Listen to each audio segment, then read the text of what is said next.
So we on the social surmounting recap, and we found somebody who just doing a recap for me without me having to say a goddamn thing. I mean, beauty standards are what they are. And even your local black divested woman don't like the idea of what beauty standards are.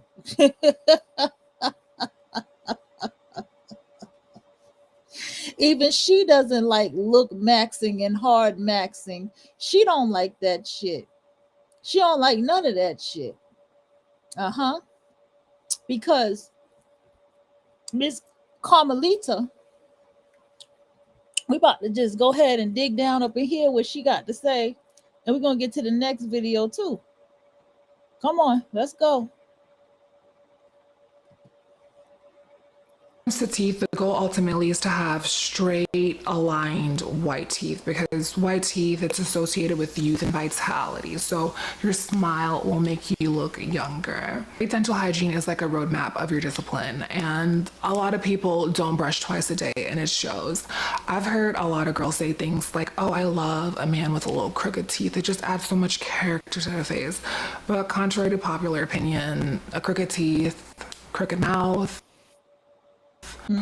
crooked nose, gummy smile, it does not add character to your face. It just makes you look unpolished. Features like a bump on the nose, that only looks good if the other features on the face are perfect. That's the only way some people get away with having unpolished features and looking good. But if you have a combination of facial traits that are not adding to your facial convexity, then they've got to go. People who excessively drink, have bad hygiene. Typically, these are like people that work in nightlife and they have to drink every night to be able to function. They age a lot quicker. And also, it's a giveaway. You see someone with bad skin, bad teeth, you're like, oh, they've been partying a lot. So your skin and your teeth, it's cold reading you. What you eat affects also your teeth. And good teeth are essential to one of the most effective beauty aids, your smile. Take care of your teeth while you're young. It will save trouble later. I'm not saying I'm the most beautiful woman in the world, but do you think I would have got here if I sat here and lied to myself? A lot of people just like to tell themselves that features add character to make themselves feel better about their smile. So I want you to get real with yourself. What don't you like about yourself? I'm sure you already know, but let's not lie to ourselves. And I'm advising you to dream big here, because there's a fix for everything. There's a clip of me before in 2020 trying to make my first ever YouTube video. It's something I always wanted to do because I'm always on the app. But I watched it back and my teeth, I was just like, whoa, not posting my teeth. So my teeth got in my way and I didn't get on camera until I fixed my teeth. But with that being said, you don't need to be perfect to start anything. In fact, you are actually way ahead of the curve if you're able to start things and not get in your own way because you don't like how you look. That's not going to work for everyone. Some people, like myself, I like to fix the things I don't like so I can comfortably avoid ridicule from the public. I'm just personally a perfectionist, so I need to be up to my level of perfection. With that being said, yeah, maybe I didn't personally feel the best about my teeth, but there are people who found me beautiful. There are people who told me I didn't need to do a thing. So with that being said, there are people. Okay, listen, we don't gotta go that far now, but hold on. I had to just tell Bay. Okay, I say, yo, I don't want you surprised, but I've been looking into, look maxing and shit. You know what I'm saying? I'm not satisfied with what I saw in the mirror. Beauty matters to me. Looks do matter to me. Da da da da. I said I don't want no surprises. I said I want you to be surprised. And I was like, et cetera, because of how I'm sleeping. She was like, I believe that. And then I was like, I don't want you surprised, because she is very stubborn And she has these ways where she can get very surprised when things are different. She has that Aquarian aspect, so they don't do well when things change around so much. You know what I'm saying? And so I had to tell her, I was like, don't be surprised. So I'm gonna find me a new hair. I said, I'm gonna find me a hairstyle that fits my face, so don't be surprised. You know what I mean? Just get ready. I said, as long as you're gonna be with me, this is gonna happen. She was like, uh-huh. I said, I feel like you already knew that though. To the face, because typically you don't see men with longer lashes, and if you do, you tend to think that they look very pretty. So these girls telling you longer lashes make you look ghetto and trashy, they're lying to you to keep you ugly. 100%. And I've tested this out personally when I lived in the financial district, and when I have longer lashes on, I'm skipping lines, getting discounts, I'm taking numbers. I remember I tested this out specifically because when you live in FIDI, there's just, you're influenced by the area you live in. So I was like, you don't really see nails like this, more creative makeup styles. You typically see a girl going for a more clean look. She doesn't really she stays in the neutrals and the bronze palette. She don't switch it up too much. So I was like, oh, let me just go for that vibe just to test it out. And I regret it. I toned down my beauty. I got no pretty privilege that day. Nothing special happened. I'm not telling you need to be a magician with makeup. I'm not telling you need to be this hyper glamorous person. I know what she's talking about. Associated with older age, because as people age, their faces drop, you lose color. There's more surface area to look at. So it's kind of obvious as to why Shay needs plastio as well. She's a perfect wide smile.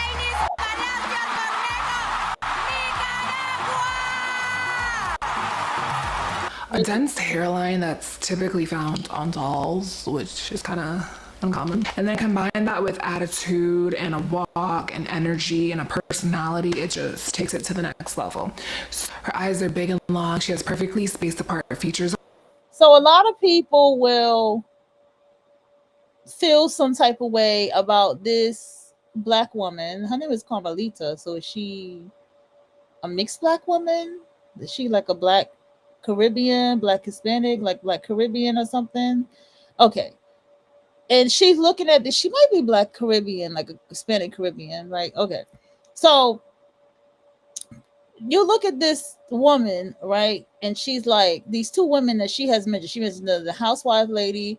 She mentioned another one. And clearly these women have white skin, different features from her, but they meet the beauty standard. Even with her neck bone, the bone in her neck, all that stuff, they meet the beauty standard.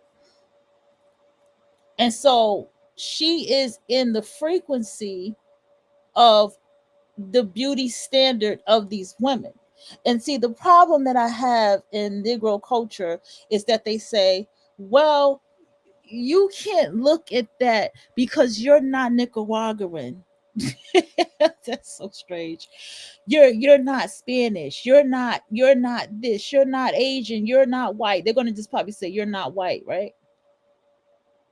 Yet in the creator's code, it says you collapse time however you want to collapse time. And this is the frequency that you are aiming to be at. If this is the beauty and the level of frequency of beauty that you're aiming to be at, that's all that matters. It doesn't matter what her skin complexion is. It doesn't matter what her features is. Because honestly, when I look at both of them, I mean, she's matching up with it. On the face. The day you learn whether you have high or low visual weight, the day you instantly increase your pretty privilege. Because when you embrace it, I literally promise you people will see you as like 10 times more attractive. Do you have a small face with big features, or you have a big face with small features? Because a smaller face with bigger features is going to be more high visual weight, right? But that's true. Yes. Big face with the small features, that is going to be more low visual weight. Okay. Damn, what are your cheekbones like? Because if your cheekbones sit higher up on your face, you definitely have a higher visual weight. But if they sit lower, See, I told you, them high You got cheekbones. a low visual weight. And if you notice, she actually has like a slight bump on her nose, which does add character to her face. And you don't look at her and think, oh, she needs to get that beak done. If anything, leaving a little bump on the nose is gonna trick the human eye into perceiving you as more natural. So when you have perfect features like Shanice Palacios, you can get away with having a little bit of a bump on your nose. Or like Giselle Bundchen, but even she got that done, so. Not completely beautiful. Her face is not perfect, but she's very sensual. I like the dark skin. I like her eyes. That's why you tall girls need to stop with the insecurities. Oh, I'm a tall girl, I'm a tall girl. And then there's a weird breed of you guys who do height comparisons next to the fridge on social media. Like, look at me, I'm so tall. Stop it. I feel like there's no need to be insecure. I mean, every tall girl has the same story. I was like a long, gawky. Models were always the tallest in the class, skinny, ugly. I didn't have a date to the prom. It was very hard to be the ugly one in school and be the weird one. So I felt ugly in school, etc., etc., and then they grow up and they become supermodels. You tall girls need to stop with the insecurities. Like, I don't ever want to see a comment talking about how do I wear heels at 5'11". Give it up. Insecure dudes will try to make you feel like you're weird or an anomaly or something. But if you really think about it, it's just manipulation 101. It's like, this girl probably doesn't have that much guys coming up to her, which they really don't know that. Let me like say something like, wow, you're so tall. Like, oh my, how tall are you? And you're like 5'10", and they're like, you're 6'5". Like, literally try to make you feel like an undesirable loser, but it's really just a power play. And then they'll come in with the, oh, well, I'd climb that tree. So it doesn't even matter if it's height or anything. That's just one example. But if you're who've had plastic surgery, when they've probably had no plastic surgery and just like overfilled the face. A lot of people who go for that more animated look, what I find and I see is they will try to tone it down and they'll like do just a little bit of blush. Lash can't be too long. They'll do all of that, but they just kind of look like a cartoon character with it. So it's like, I feel like if you're going to make yourself into an animated sex doll, at that point, Girl, what? We not there and a circle in front of it, it kind of tricks the human eye into thinking that that area is softer. Earrings are just a really cute way to look beautiful without even trying. Like, and bigger hoops tend to give more sex appeal. More depending on the earring that you have, it draws attention to the jawline and neck area. That's really important because a well-defined jawline and neckline is associated with attractiveness. A longer, graceful, slender neck is associated with youth and vitality. Neck is also an indicator of your height. If you're skinny with a hanging neck or hanging chin, at that point you just need a neck lift or a platysmoplasty to tighten up the muscles in that area. So important to enhance the beauty of the neckline.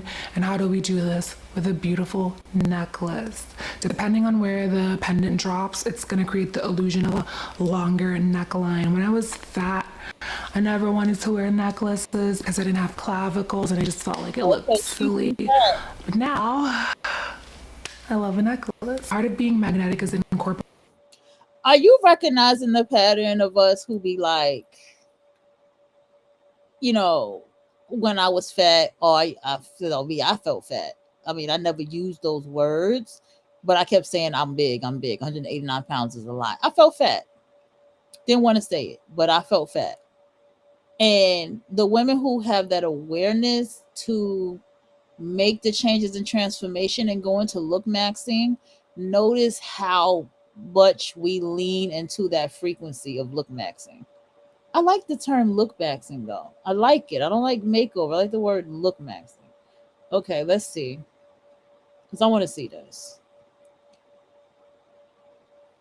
Okay, to start this video off, we are not one of those channels that likes to pretend that looks don't matter. We all have a face and eyeballs for a reason. Of course, if you're physically attractive, you're naturally gonna have more personal magnetism to you. Don't listen to these dumb hoes on the internet talking about it's all about your energy. It's more than that. It involves your looks, your energy, your personality, your confidence. confidence, wit, and charm. There's a reason why pretty girls get in the clubs in Miami for free. There's a reason why marriage is the quickest way for women to acquire wealth. There's a reason why there's so many women out there living off their looks for years. So all these things do play a part in your personal magnetism. They want the hot girls in the club so they can get the guys in to spend more money so they can make more money. How you look does matter, but it's not the only thing that matters. You could be the most gorgeous, perfect looking person, but if you're horrible to be around, you're not attractive. The point of being attractive is to attract things and people to you. So if you find that you're physically attractive, but you're not magnetic, you really need to do a self-analysis. You need to be thinking about, how is my body posture? How is my vernacular? How do I speak? How's my personality? How's my body language? To be your most magnetic, you have to offer something that isn't found in the average person. So literally become the ideal person that you would want to talk to. Become the woman that you would marry if you were a dude. If I were a beautiful girl, not overtly sexual, probably a model. Honestly, she'd probably look like me. I'm being real. I'd marry myself. Pretty privilege is the privilege of having people underestimate you so they don't see you coming when you make your moves. Looks do matter because physically attractive manipulators by far are the most successful. She also studied speaking and voices and seduction. Okay, she's really studied in the psychology of these things and the science of many things. She's very smart. Don't be world. They can use their charm, wit, and looks to leverage over the target who doesn't necessarily possess these things. So it's kind of like Anna Nicole Smith and her benefactor. They say star seeds are really the only people that can do this, but having someone pay for your time and your beauty and your energy. People who are star seeds possess that je ne sais quoi to manipulate other people. So yeah, she's a beautiful girl, but there's a bunch of 6 foot tall, beautiful blonde girls. She had personal magnetism. The way she walked, the way she talked, she had it all. So your looks do make things a lot easier when it comes to manipulating the world. We've all had that one guy, I call it demon dick. One guy that laid the pipe down so good, you were all in love, and now he's not calling you back, and you're in your feelings. And every guy has had a girl they've gone crazy over. They're just doing irrational things. Like, we've all had that experience. What I find is the most beautiful men and women, or men and women that are deemed the most beautiful in society, are a combination of genetics, intelligence and willpower, great styling, cosmetic surgery. Beauty is a science, so most people don't come out the womb knowing what looks good. You have to have knowledge of beauty and aesthetics to know what looks good. So the ones who do take that extra edge have an advantage in the world than the person who hasn't. It's really important that you acquire the wisdom to be beautiful. Want to be beautiful? Not everyone cares about that, but if you want to be pretty, you've got to acquire the wisdom and the knowledge, because beauty is an intelligence. Beauty is a science. This is what they don't tell y'all. For most people, looking beautiful is not effortless. It might seem effortless to y'all, but you don't see what that girl did for 15 minutes to an hour to be perceived as natural looking before she walked out the house. Obviously, some people are genetically gifted and they don't have to do as much as others, but for the most part, looking beautiful is not effortless for most people. Beauty is fucking discipline. Today, I did my face and I just added moisture on my face. Okay? I didn't do the toner, I didn't do the serum, I didn't do none of that. I just straight up just added moisture on my face. Like, I really relaxed today. And I was like, starting Monday, I'll get my ass up and move around a little bit more, but I needed to relax. Okay, I needed to get some rest, right? But the thing is, now I'm realizing, like, okay, this beauty routine, this skincare routine, we gotta step this up just a little bit more. So it's time to go hit the store. And when we hit the store, we gotta go get a little bit of things for the skincare routine, because that's the first thing we need to handle. And then after the skincare routine gets in order, then we can start adding, meaning myself, I can start adding the lashes a little bit more, start getting some makeup and just add a little, makeup and stuff like that. It's time to start taking that step. See what I'm saying?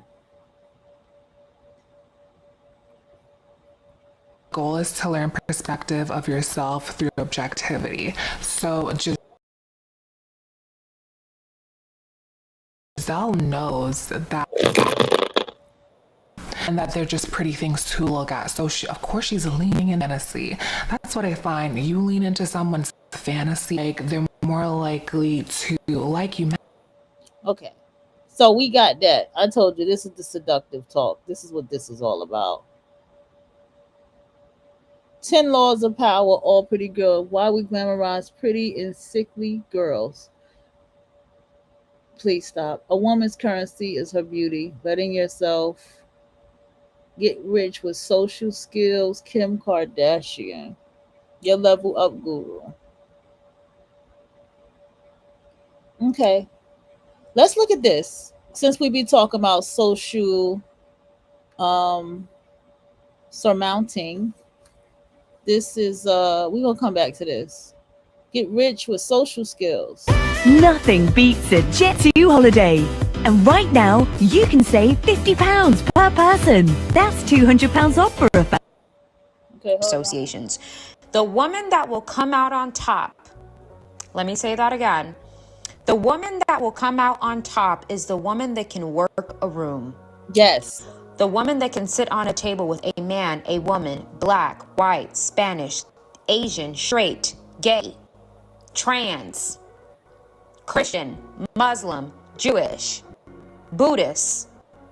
But you can still have a wonderful social experience with that person.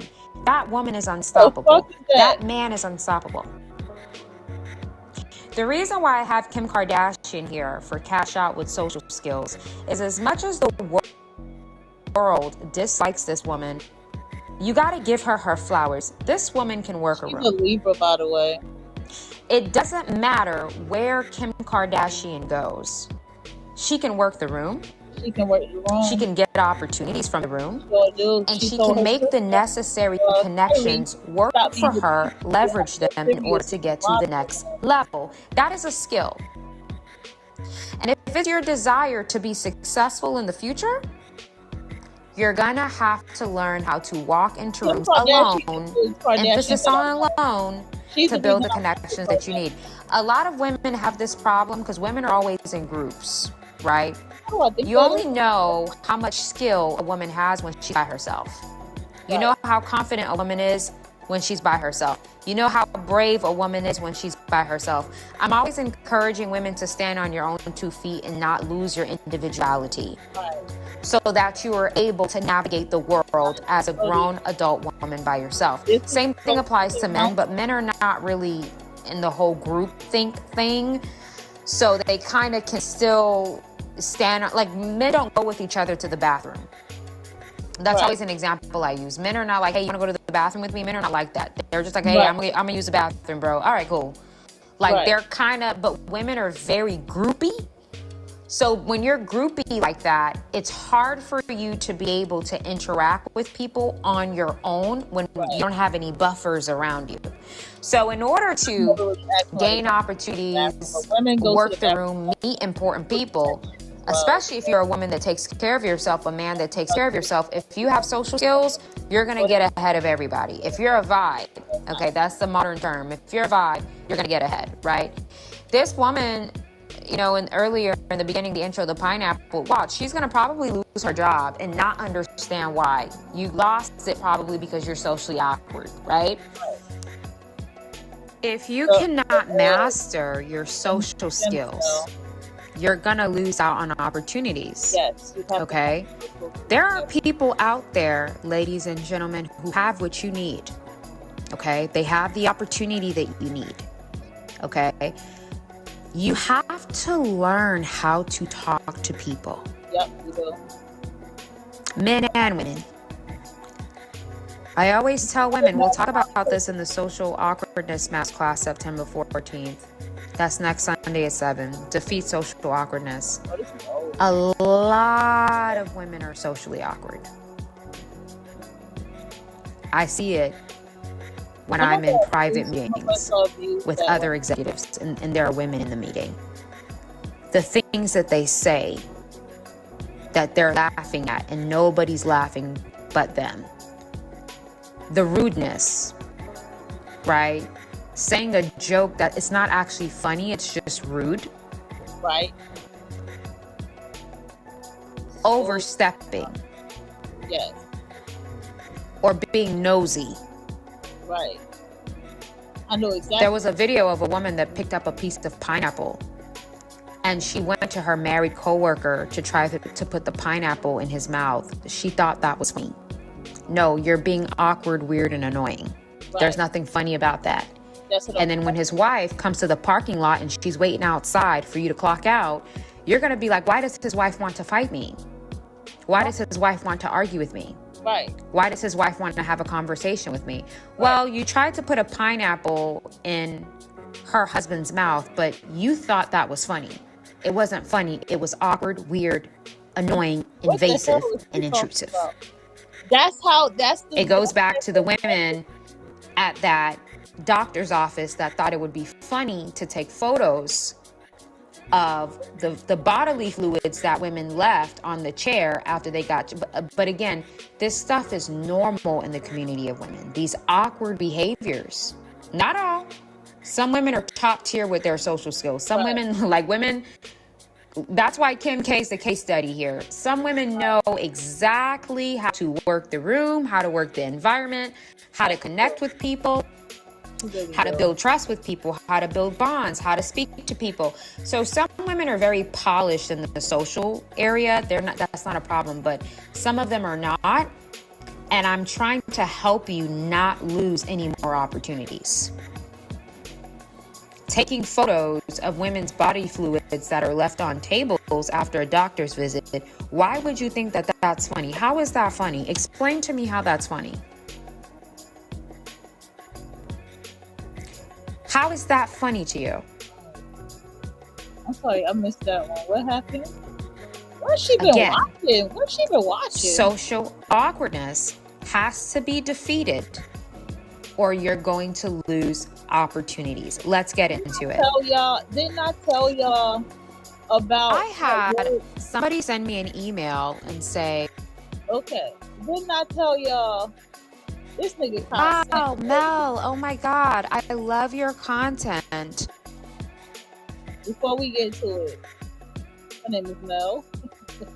Before we get to it, I told y'all with that fake friend bitch, she does not know how to talk to people. She knows how to... She does not know how to talk.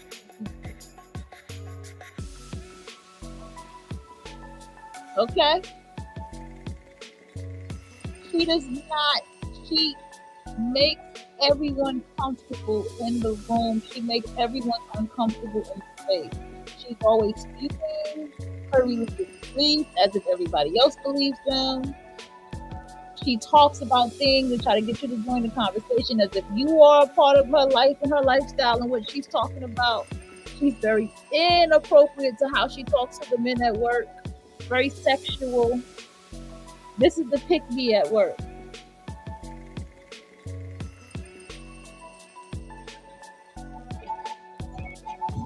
I know that a lot of people don't like it, but I just wanted to tell you how much I love your content and how much your content has changed my life.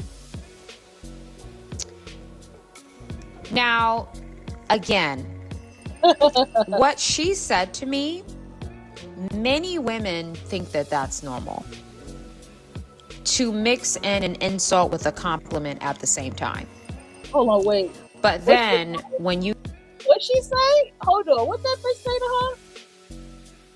Your content has changed my life. Let me see. What she say? I had somebody send me an email and say, wow, Mel, oh my God, I love your content. I know that a lot of people don't like it, but I just wanted to tell you how much I love your content and how much your content has changed my life. That's the fake friendship.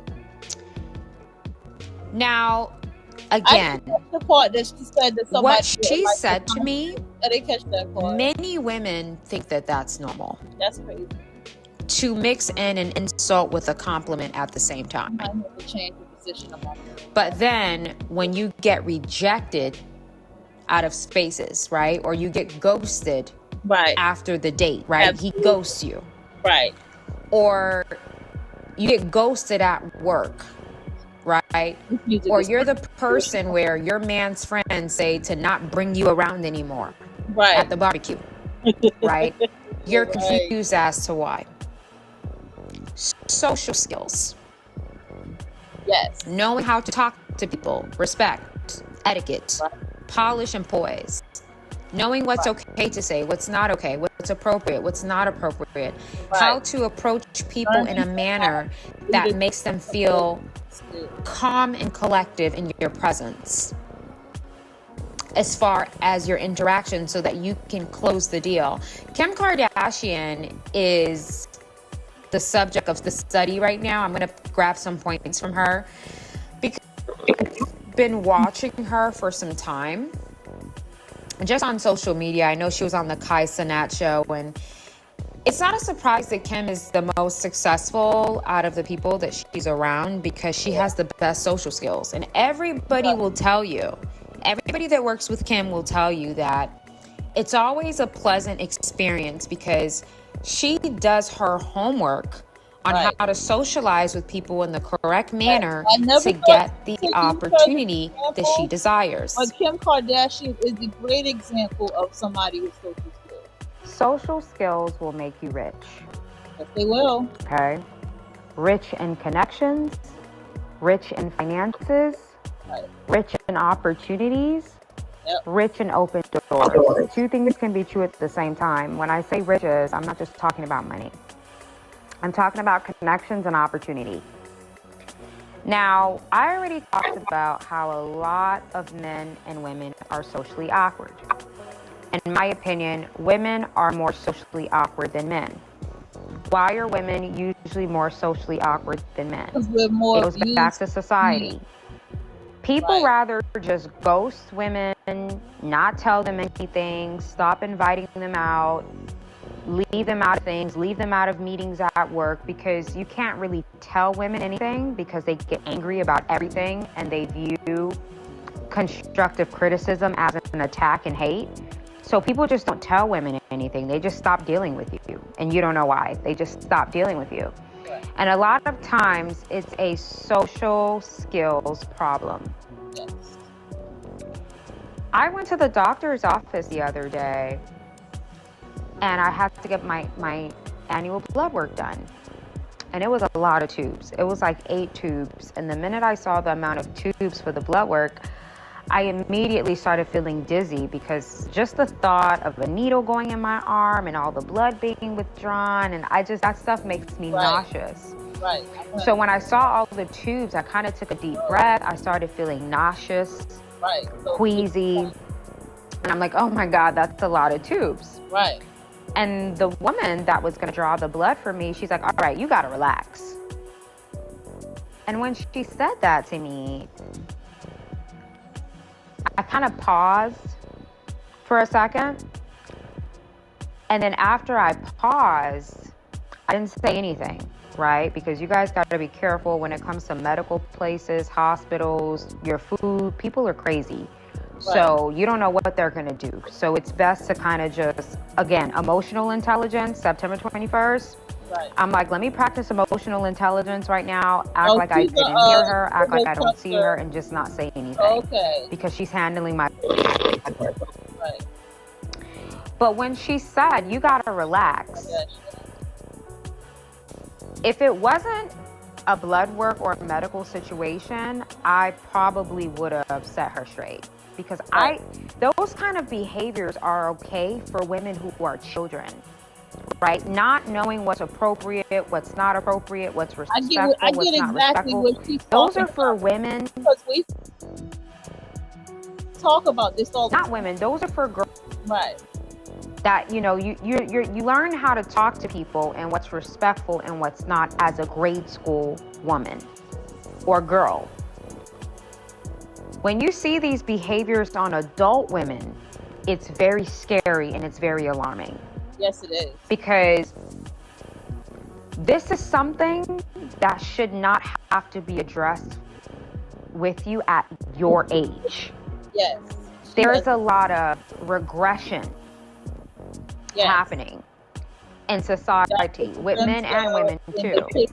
But with social skills, it's more of a challenge for women, which is why I'm having the social awkwardness part 2 class, because I observe women a lot and I see these little things that could be keeping them from achieving greatness. That's very true. Okay, it's not to pick women apart, it's to make them aware that if you could just fix this, you could get more opportunities. If you could just fix this, you can get more open doors.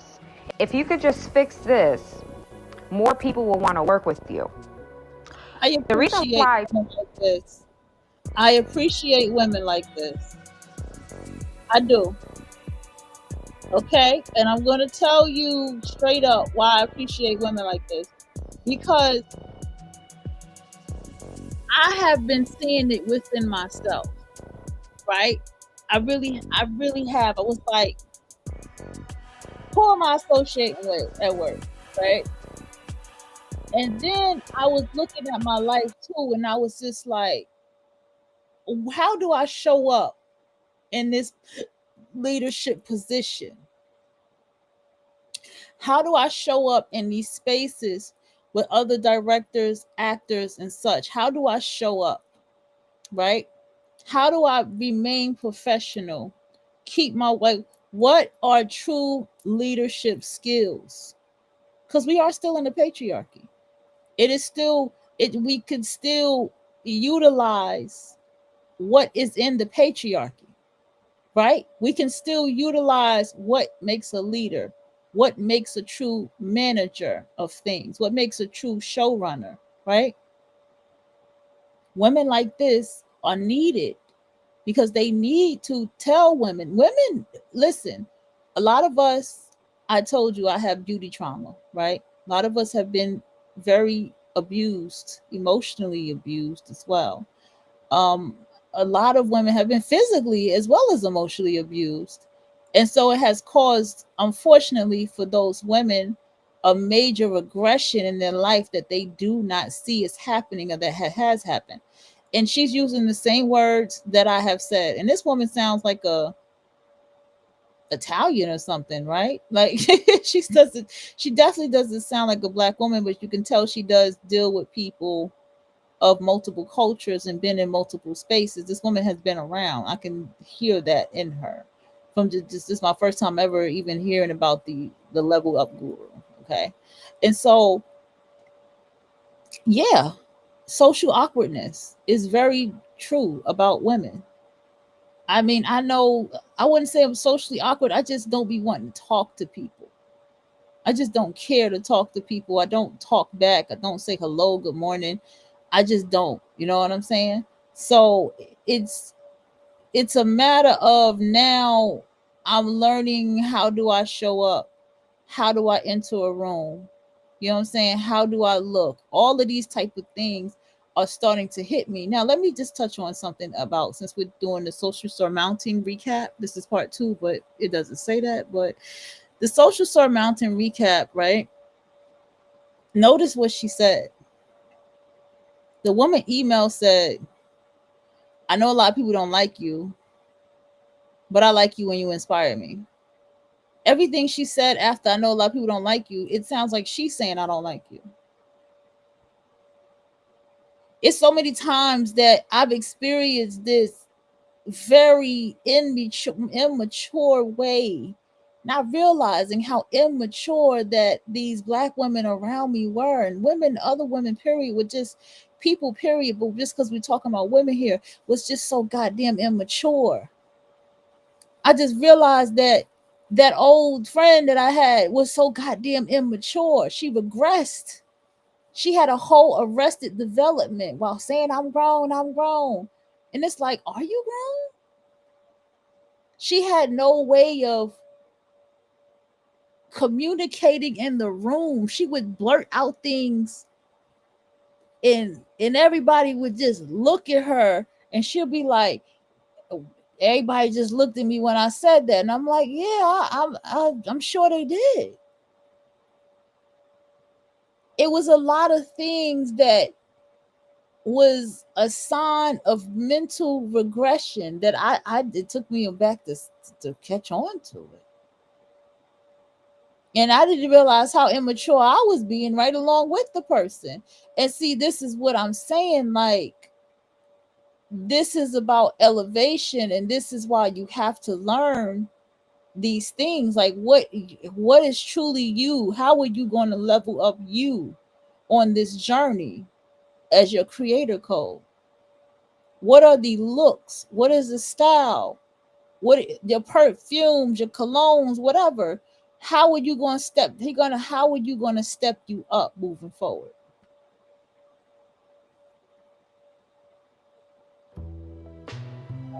Let's go. She's right though. She is right.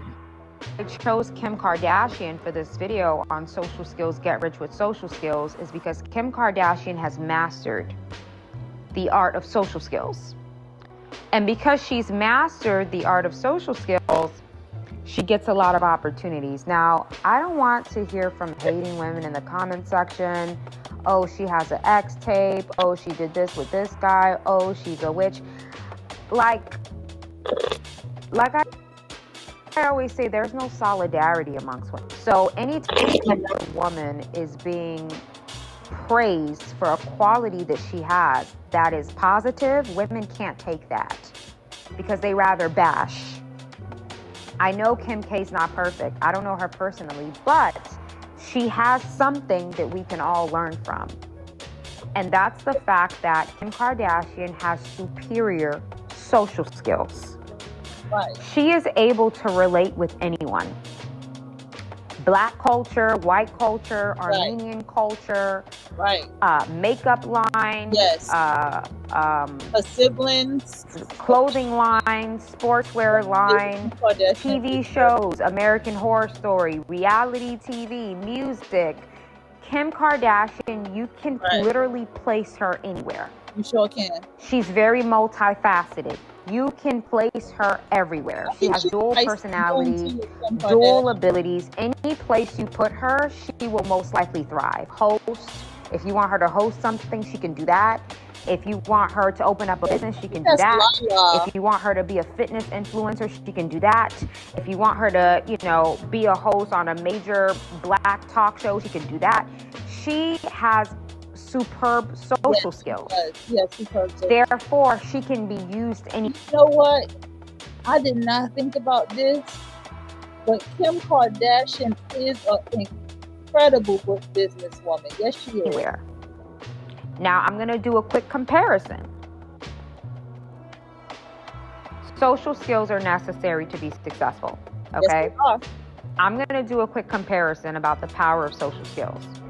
That's important right there. As much as Beyonce is very successful, very talented, very kind from how she appears, and very balanced, there's a reason why Beyonce's products don't do that well.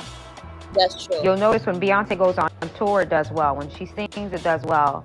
Concerts, all that stuff does well, but her products never do as well as they can. They don't sell out as much as they can. Why? Because she's not very personable. What happened to that? People, in a way, have to find a way to relate to you, right? That's why Rihanna will sit on camera and she does her makeup and she sings and dances, and it doesn't appear forced. Right. When Beyonce does it, because she doesn't do it all the time, right, people were like, wow, okay, so she's just talking to us because she wants us to buy her hair care products. That's really all. She never talks to us. She's only talking to us because she wants us to buy something from her. Right, that's true. So when you lack social skills and being able to be relatable with anyone, it causes you to lose success in certain areas, right? So social awkwardness plagues men and women, but it plagues women more. Why? Because women get away with being rude. Okay, let's be honest. Women, when you see them at the doctor's office, rude. Hair salon, rude. Cashier, rude. Very, very rude majority of the time. They're very rude. Not all. When I meet a woman who has phenomenal customer service, I give her flowers because that's not easy to come across. You guys deal with it with your female bosses, just rude. And even though it appears as rude, it's a social awkwardness problem where you are not appropriate for the person that you're talking to. Okay, we're going to discuss this in the social awkwardness class on Sunday, September 14th. Right. 7 p.m. on Zoom. Okay. Too bad I missed What I want women to understand is being a good conversationalist is going to put you in rooms that your degree won't. That's true. Okay? You can have all the degrees and diplomas in the world, but if you suck at talking to people and you're rude and condescending, you don't know how to relate to people, you make people uncomfortable, you're inappropriate for the setting, it doesn't matter how many diplomas you have, you will be rejected. Yes, you will. You will. And this is exactly what I'm talking about with the fake friend conversation that we had, right? Because remember I told you about the story of the Val girl, the Valerie girl, when Jamie Foxx and Corey Holcomb was at the table and she was all in the corner frowned up and looking mad and stupid. And Corey was like, I hate that bitch. Right? Now, give or take, I'm sure y'all who listen, y'all don't give a damn about no Corey Holcomb, but it's the point of what the story, the lesson in the story, right? And so because of that, this is why you got, you know what I'm saying, you got people like that who will be the reason for you to lose opportunities.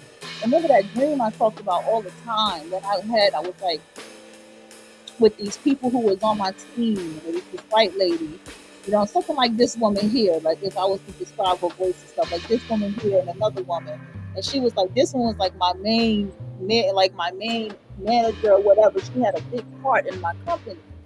And I was like, I'm going to bring such and such with me. And she was like, are you sure that they're okay for your image? I don't know if that was a premonition in my life. I do not know. But it's like, whoever that woman was in my dream realm, she was just like, I never forgot that dream, and it did something to my life. She's like, are you sure that this person is good for your image, especially they ruin your image?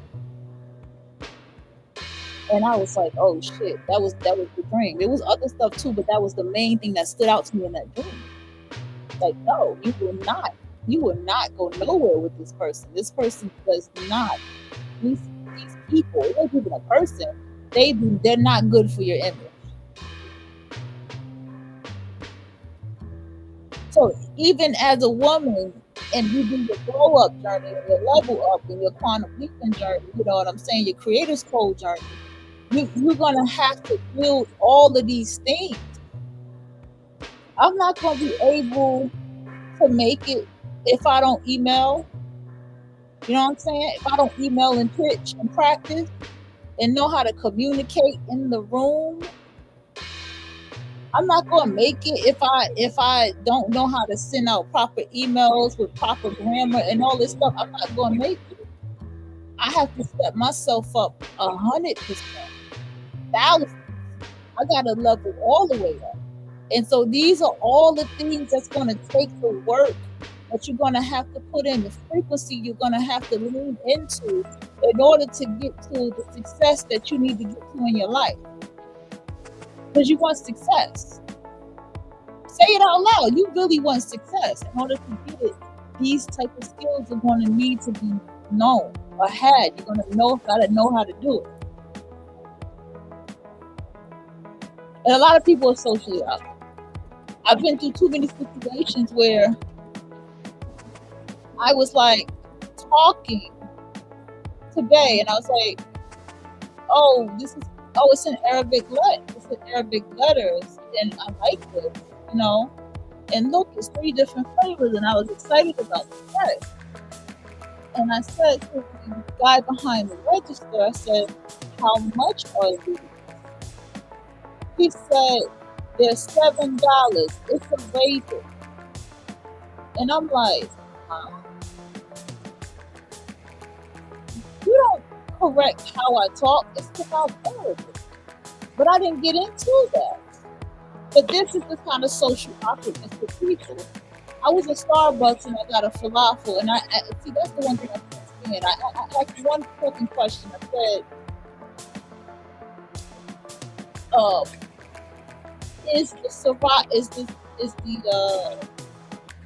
it was some kind of sauce that you could get. Oh no, I said, "Is the spicy falafel really spicy?" And he said, "No, it's not that spicy. The falafel doesn't have no meat in it." Did I fucking ask you if the falafel had meat in it? You don't fucking know me. I've been eating falafel as long as you've been alive. And it's that type of shit with people that is very socially fucking awkward. Like, what? And the thing is, if you confront them about it with your intelligence, then now all the spitefulness wants to come out of it. And that's the weird behavior of the incel and the fucking femtrails of the world. They have no social skills. They don't even understand society.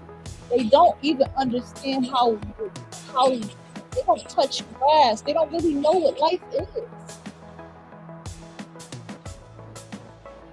They sit here and they get mad at, "Oh yeah, look Maxie and fart Maxie and ha ha ha ha ha." Why is that funny, shorty? Why do you find that to be funny? You're sitting there with, what color was her hair? Blue hair. The one that everybody finds. The typical feminist look with blue hair. Here we go. And then you admit that you got 6 different, you're mentally ill. You say you got, what the fuck you say? You got BDD. You got fucking, you said you're ugly. You mentioned, I don't even know what else the fuck she said she had. You meant that you're bipolar. You openly put this out there, showing that your brain does not have the capacity to comprehend anything that anyone is doing with any type of look max or hard max. So what are you talking about here? I look at you, and it's not that you're dark skinned, it's the discoloration in your face, man. And I'm like, you need to do some skincare. Of course you got a problem with beauty standards. And you see all of this socially awkward ass shit.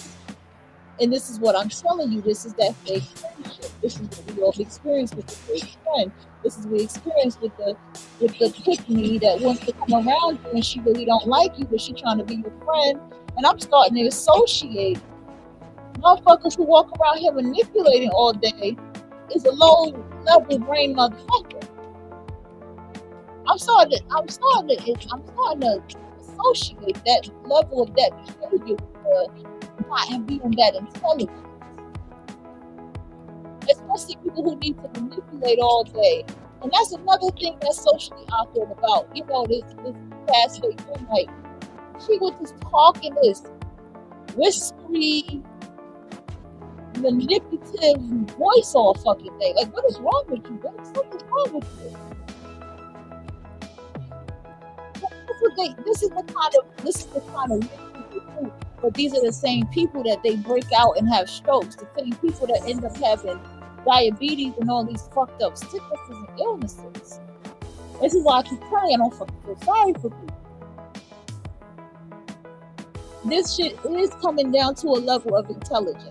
If you want success, there's a level of intelligence that has to come with that. Look, as I've been leaning into my frequency, I'm like, wait a minute. I was a very open social person. I've always was the narrator in the play. I was always in the play. I was always singing and singing and dancing and carry the fuck on. My beauty has been snuffed. My beauty has been snuffed. And that's all she wrote for me. And I said, hell nah. That's the reality, that society, that the people around me tried to tell me that I am. No, this is who I am, who I say I am. And that right there was the beginning of changing my life.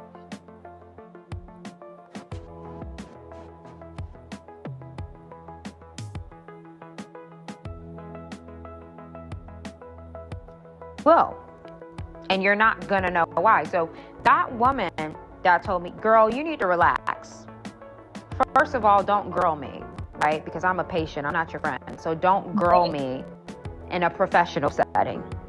It's, again, inappropriate. Who are training these women on the floor? I don't know. They need an etiquette course. They need to be taught etiquette. You don't girl a patient. You don't girl who you're serving food to. Right. You know, your guests at the restaurant, it's not girl. You don't girl a guest. Right. Right? But again, social skills. This stuff was never taught. We'll talk about this stuff in the masterclass. When you're awkward like that, we talked about this in the Tyler video. Tyler, people tried to chew me up for Tyler. Armand Wiggins said the same thing. Armand Wiggins said she comes off very rude. She comes off very condescending. She comes off like her nose is up. Even if that's not what she's really about, it's coming off that way based on her body language and what she's saying. And for the women saying it doesn't matter, yeah, a lot of women like to be stuck in their ways. Yes. That's why when you complain, everybody ignores you because you're not willing to make the change. You just want to sit and complain about the same thing, but when it's time to change it, or somebody's giving you an opportunity to do so, you reject that person. Right. So I always tell women, you want to be the woman that's able to get in the room with men and men actually listen to you. Right. And I want to tell you, a lot of times men don't listen to women. And it's because I'm going to tell you something about that. I'm that woman.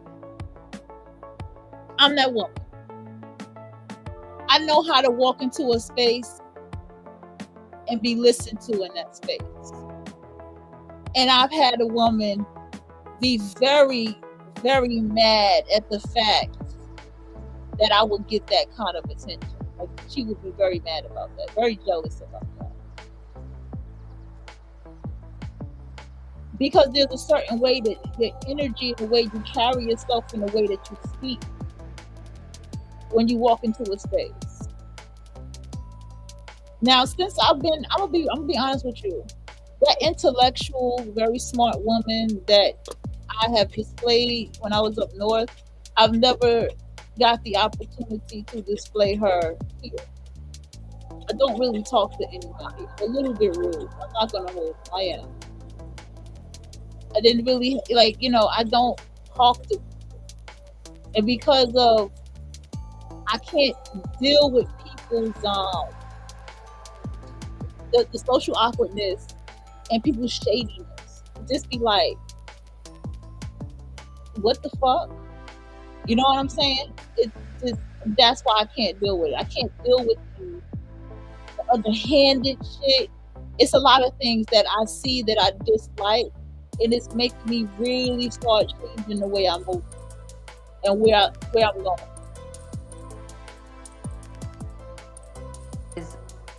Sometimes the way that you're approaching the man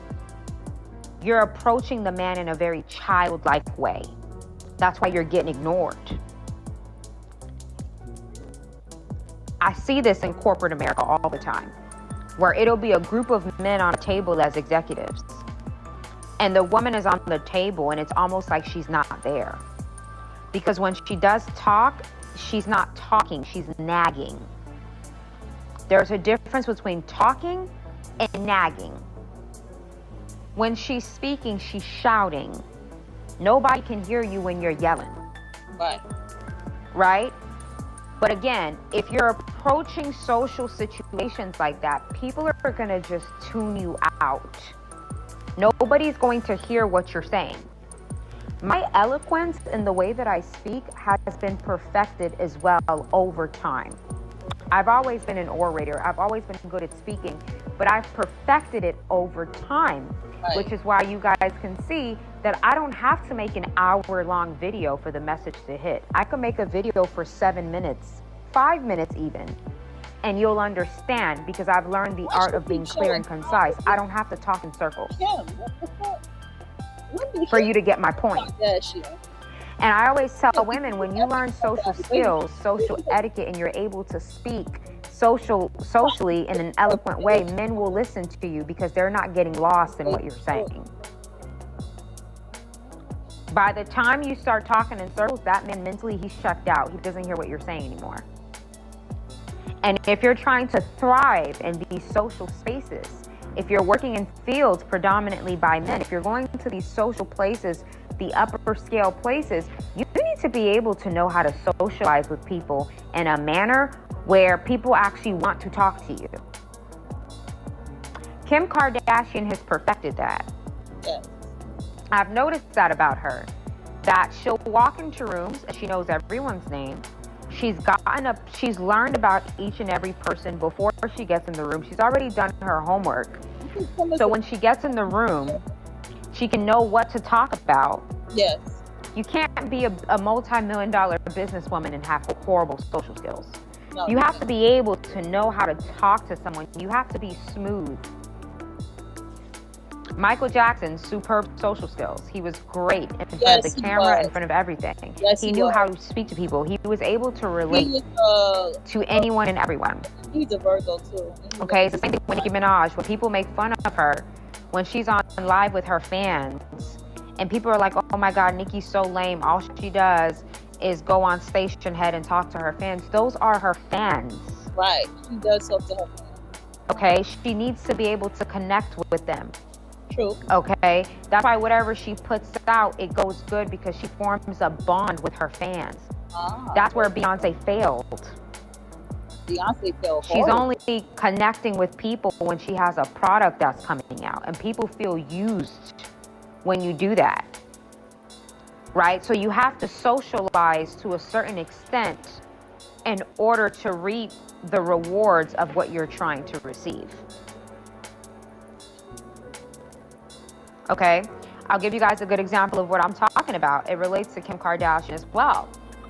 When I was working for those top tier contractors on the beach, one of the ladies, I remember I was sitting there, I was her executive assistant for a couple of weeks, and she's like, all right, I'm going to the golf course. I'm like, oh wow, you golf? I didn't know you golf. That's so cool. How long have you been golfing for? She's like, oh, do I look like I golf? Oh no, I don't golf.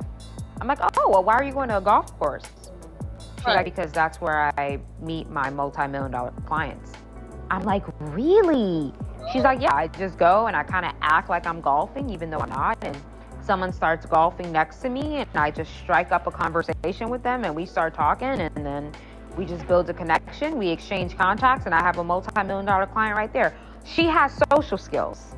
That's what's up. So she's able to go in an environment where she doesn't even know much about golf, but she can strike up a conversation with someone who's playing golf right next to her and build that connection because she knows how to talk to people. A lot of women, I hate to say it, women are always hiding. They operate in groups, right? I always tell women you need to have some form of individuality. If you're always in a pack, what are you going to do when your friends aren't there? Are you going to be able to talk to people? No. Me, I can go to a restaurant by myself. No, I can go what? to a summit by myself. I can go to a gala. I could go to a concert by myself. Because I know when I step in the room, if I'm in the mood to socialize, I can talk to anybody there. Right? I can strike up a conversation and connect with any. It's not hard because I'm comfortable with my. honestly, this hit me. I should put this in her comment section, right? I don't even want to say it out loud, but it hit me right now what she just said.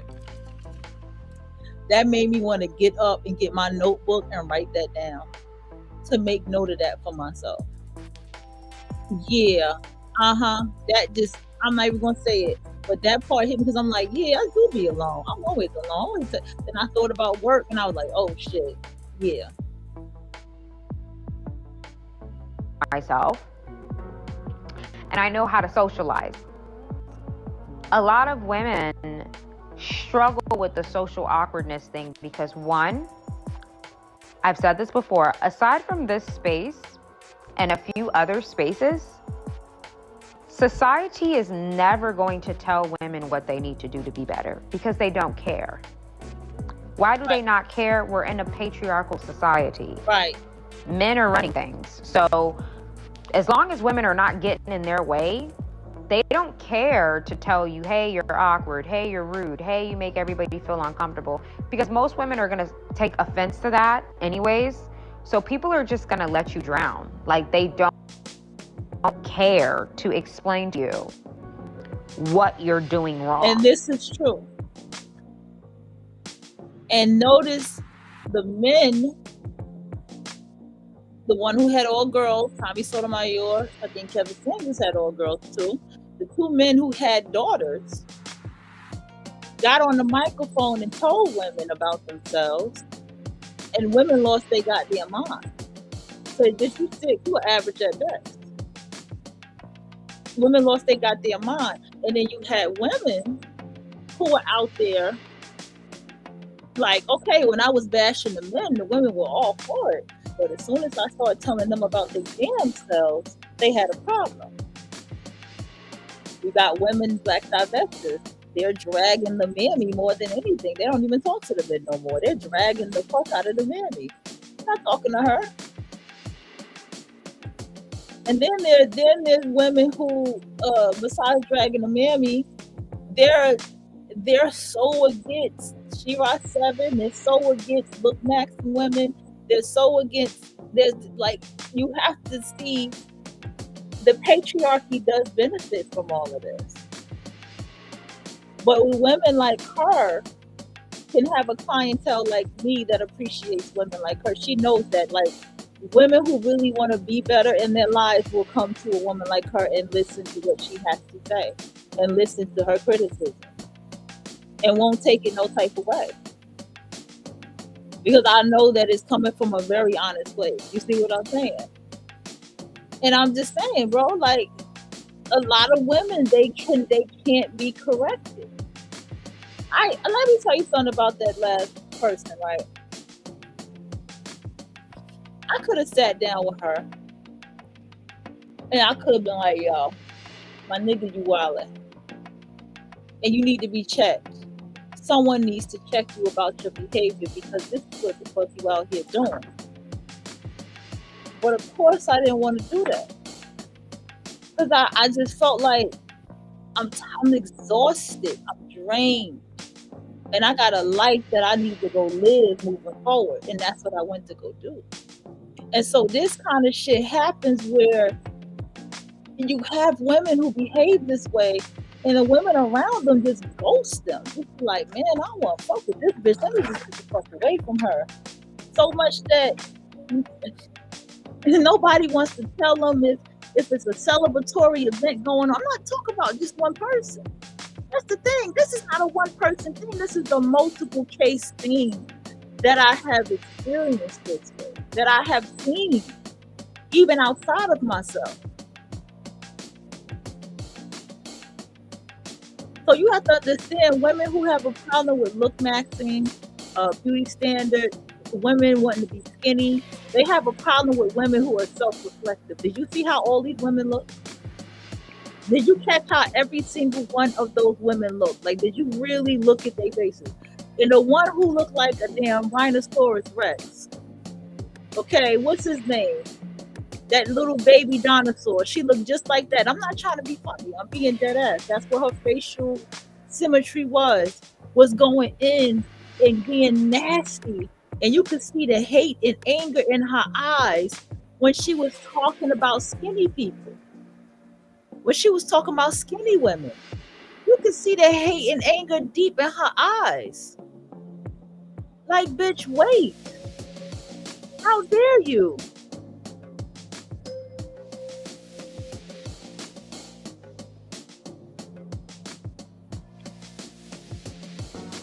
A lot of husbands don't even tell their wives, hey, babe, that's none of your business.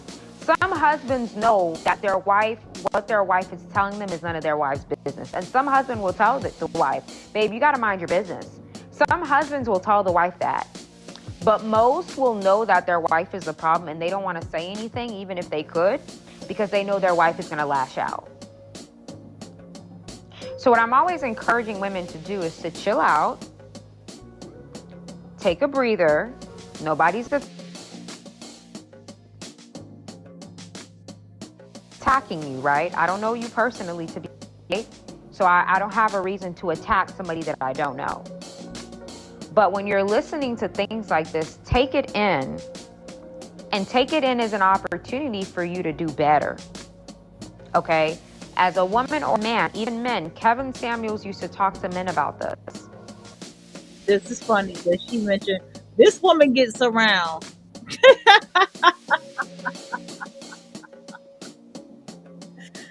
She mentioned Kevin Samuels. She gets around. Okay. Kevin Samuels used to always tell men to wear suits, right? He would say wear suits, wear tuxedos, try to wear button-ups and slacks when you go out, even if it's for a week. Learn about certain things. Learn about your cutlery. Learn about different wines. Learn about different sports. Learn about different things. So when you walk into rooms with high caliber people, when you walk into a room with somebody who has opportunities for you, you are able to connect with them on a high level, on a large scale. Men and women should work on perfecting their social skills and their ability to talk and communicate with another person, and it's just smooth and polished and it's not rough around the edges. I hate to say it, but I always do. A lot of women are rough around the edges. Very rough. You can see this on your day-to-day. The other day, I went to Publix and I didn't see this woman behind me. She's like, can you move? You're in my way. I'm trying to get to... Oh, Publix. That was that one store that I had said. No, it wasn't Publix.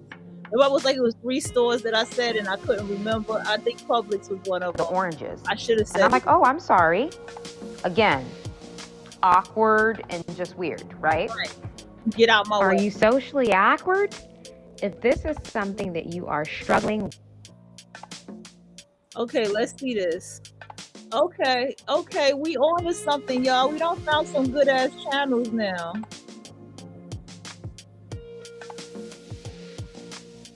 People's goal is to be as far away from regular people like you and me as possible.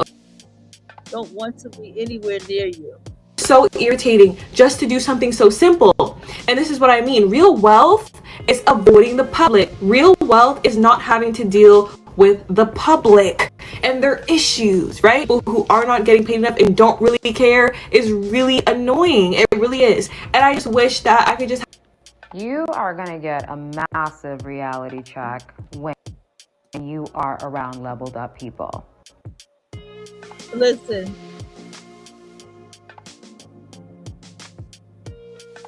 All right. You need to ask yourself this. I'm going to turn the music off to say this. Oh, we at the top of the hour. You need to ask yourself this one thing, right? The divested Black women say they're not BWA, right? That's what they're not. But they're for Black women to have better lives and telling them to divest from everything in the Black community and the toxicity and the trauma. Sounds awesome, right? But then when you start to listen to it, there's a little tiny underhanded aspect of things that I hear. And it's, well, you don't need to take femininity classes. You already have a pussy. That's what makes you feminine. And it's like, no, that does not make a woman feminine because she has a pussy, right? And I noticed that they're very against level up classes, and they associate level up classes with prostitution. And I go, isn't that quite interesting? Because a lot of the block divested women would like get you a bread so you can be and have access to richness and wealth, right? So, for the sake of this show, we're going to use the word wealth, right? Now, I will give myself as the example. When I lived in Rockaway Beach, New York City, you can go look it up for yourself. It's a difference.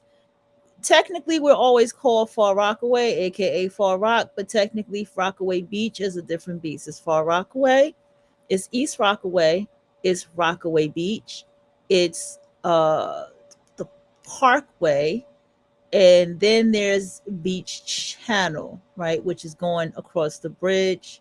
No, excuse me, it's Rockaway Parkway, then it's Beach Channel going across the bridge, and Rockaway Parkway is like a little teeny part of the town, but you only will know if you live there, right? Now let me just make something clear. So going in Rockaway Beach down to the 80s into the hundreds, and then you cross across the bridge to Beach Channel Drive. I wish I bought that book. It was a guy who had a book who wrote the whole history of Beach Channel Drive and how it started at Beach Channel Drive before it came out to Rockaway. Like I said, God damn it, I should have bought that book. And it wasn't expensive. I think he was selling it for like 10 or 15. It wasn't even $15. That's how cheap it was. And I should have bought it. Anyway, I had peeped the book and I saw the people, and it was like authentic black and white pictures and everything, right? But here's my point. That whole area is all wealth. Okay? And when I lived on this beach, because I still, even though I lived in the project, I still was on the beach because I can look out my window and see the shoreline, y'all. Okay, I never forget the beauty of that shoreline from that one window on the side in our living room. It's like, damn, this shoreline is beautiful. And so my experience of being there, and before that, I remember going to wine tasting events. And I remember also from going to wine tasting events, I went to a lot of places, a lot of events, a lot of local stuff in the town, right? Especially when they took that $1 million and they built the town up since Sandy. There was mansions around me, y'all. $1 million houses, $1 million apartments, like $1 million. That's how much they cost on Zillow. There was this community of people who lived in these houses, and I had asked about it, and the lady was like, well, the people who live there, they're not renting, they actually own those houses. I said, oh, okay. And I had asked her a question, and she answered. She was very kind. And I went on, and I kept pulling myself into all these spaces. The one day, right, because what I'm making my point. Give me a second to carry the one, all right? The one day I went to Williamsburg, Brooklyn. All right. One of my favorite parts of Brooklyn. You ask me anywhere. I used to be like Flatbush and that. No, girl. No. Williamsburg, Brooklyn. Right. And I walked the strip. I walked all the way up from the hood side that's all dusty and made me cough because all the dust when I came out the train station. From the Spanish side, I walked the whole strip to the Spanish side, and then I finally made this turn. I remember that turn I made. I was walking straight, and I was like, oh, okay, it's nice over here. And I saw the club, the rooftop club, and I could hear people in there. It sounded like bands was practicing. It had the high priestess on the cover of the door. I was like, okay, interested. It was the big ass field, and then there was a high school. As I was getting closer, and then the high school that was their field, and then I went into the bar, and then the bar I went into was it was cool, and I had bought me a Mexican beer or whatever, and it was called I can't recall it right now, but it was a cool little bar name. Never heard a bar name like that. And it was a cool, quiet bar. Then I left there, and then I started walking up, and I saw people driving in those, like, you know, them short cars that everybody driving in with the lights and stuff. It looks like an adult go-kart. You know what I'm saying? Y'all know what I'm talking about, right? And it was playing their music. And then as I turned to get on, I think there was a bus station out there, but I didn't get on the bus. And I looked out in that way. Yes, I did get on the bus. I looked out that way and I noticed there was a small projects. It was like a whole building right there. And I was like, is this the projects? Like I did ask myself that. I was like, is this the projects or is that just a building? You know, but it looked like a projects. And it was kind of strange to me that it was just kind of like thrown in the corner, like in this area. Right. And here's my point about being around people that have money. They are very social. That's the point I'm trying to make. Okay. They are very social. They have a lifestyle in a way that they live. They have a look. Okay? They do. They all have a look. They have a social status in the way they carry themselves, in the way that they talk. Even people who are your most eclectic, Ozzy Osbournes, your strange, creative, eclectic artists, even they know how to socialize in these spaces. You understand? So I'm going to go ahead and let her finish telling you the story. I'm going to go ahead and put this one on. Let me see, down tempo or lo-fi. Shit, with her energy.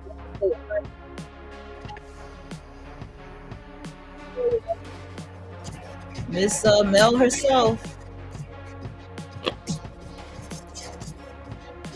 That's why I said fix yourself now. Fix your discipline now. Fix your etiquette now. Fix the way you go through life now. Because I'm telling you right now, quality people will not connect themselves to you if you are a problem. Yes. This goes right back to people being attracted to things that they're not in alignment with. When I was in college, I had the opportunity to work with the upper echelon of the top tier people in Miami Beach. I think I spoke about this before. Those people, they have such high boundaries. They don't care. They don't feel bad for you. They don't care. If you're professional, it's where it needs to be. If you're annoying, right? A lot of people that don't have a lot to lose are very annoying people, right? Annoying people, their drive is chaos, right? Their drive is chaos and sex because they don't have anything to lose. So it's always chaos, it's always a problem, and it's a lot of sex. Yes. Rich people, successful people, high value people are very intolerable, okay?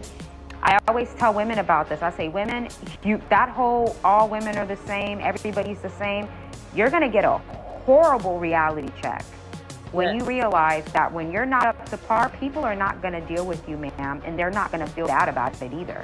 Because by being connected to you, it's gonna bring them down. That's why successful. Yes.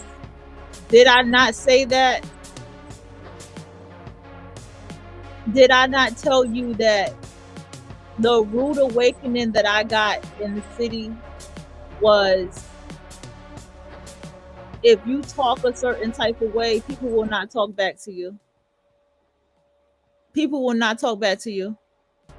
If you talk too slangy, too countrified, and you say things wrong in the room, they would not talk back to you.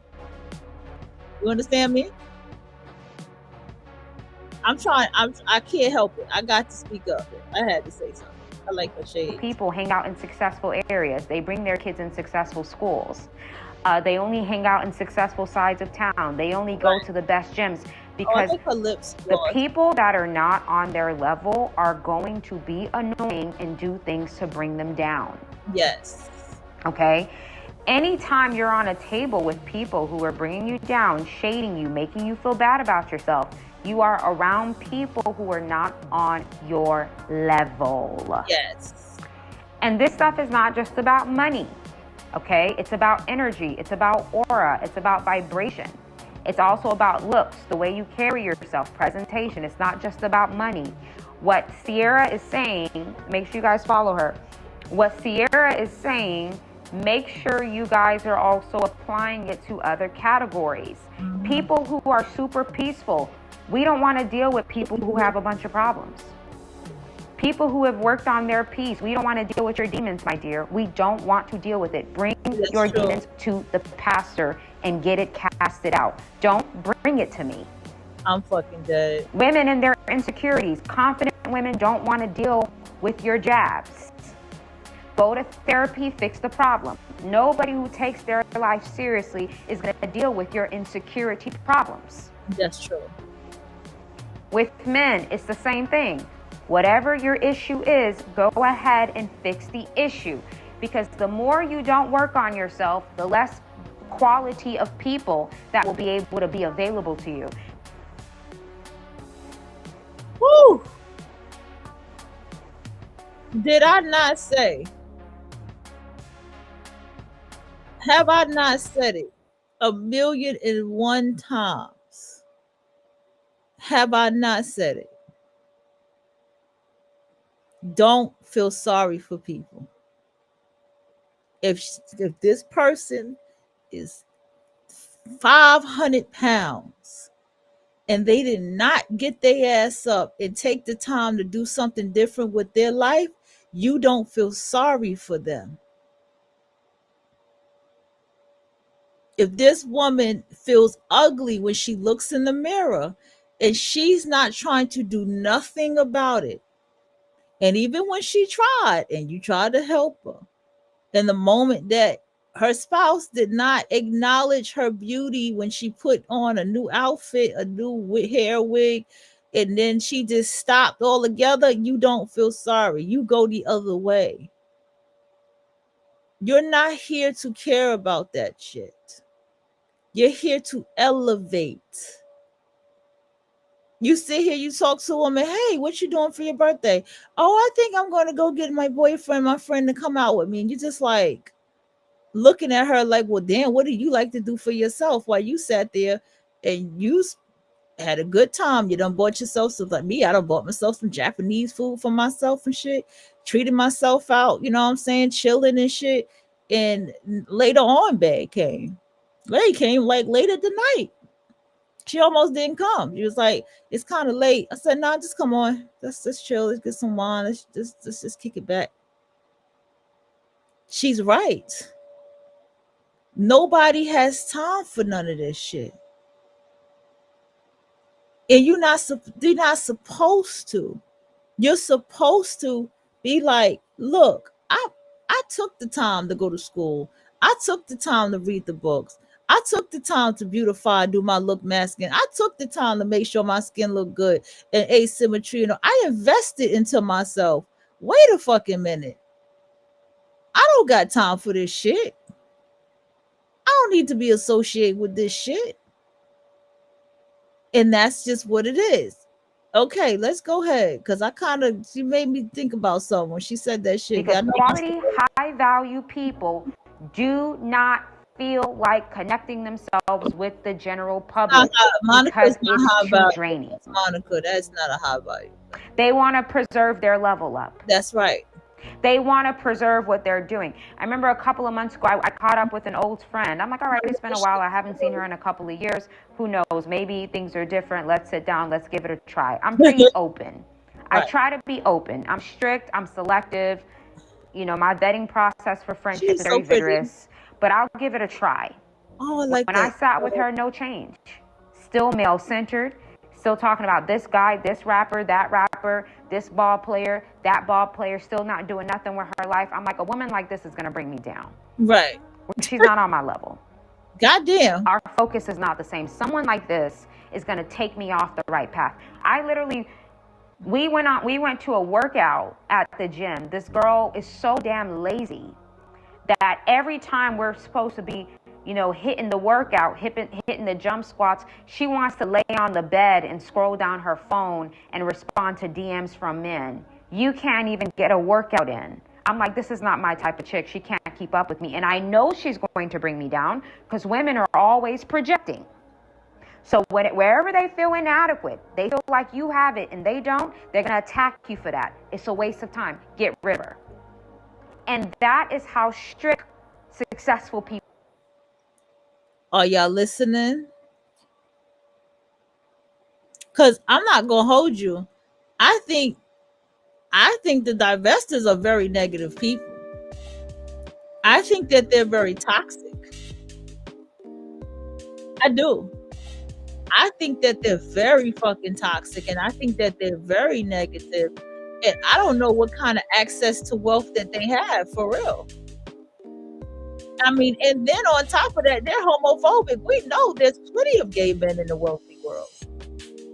I mean, they're super homophobic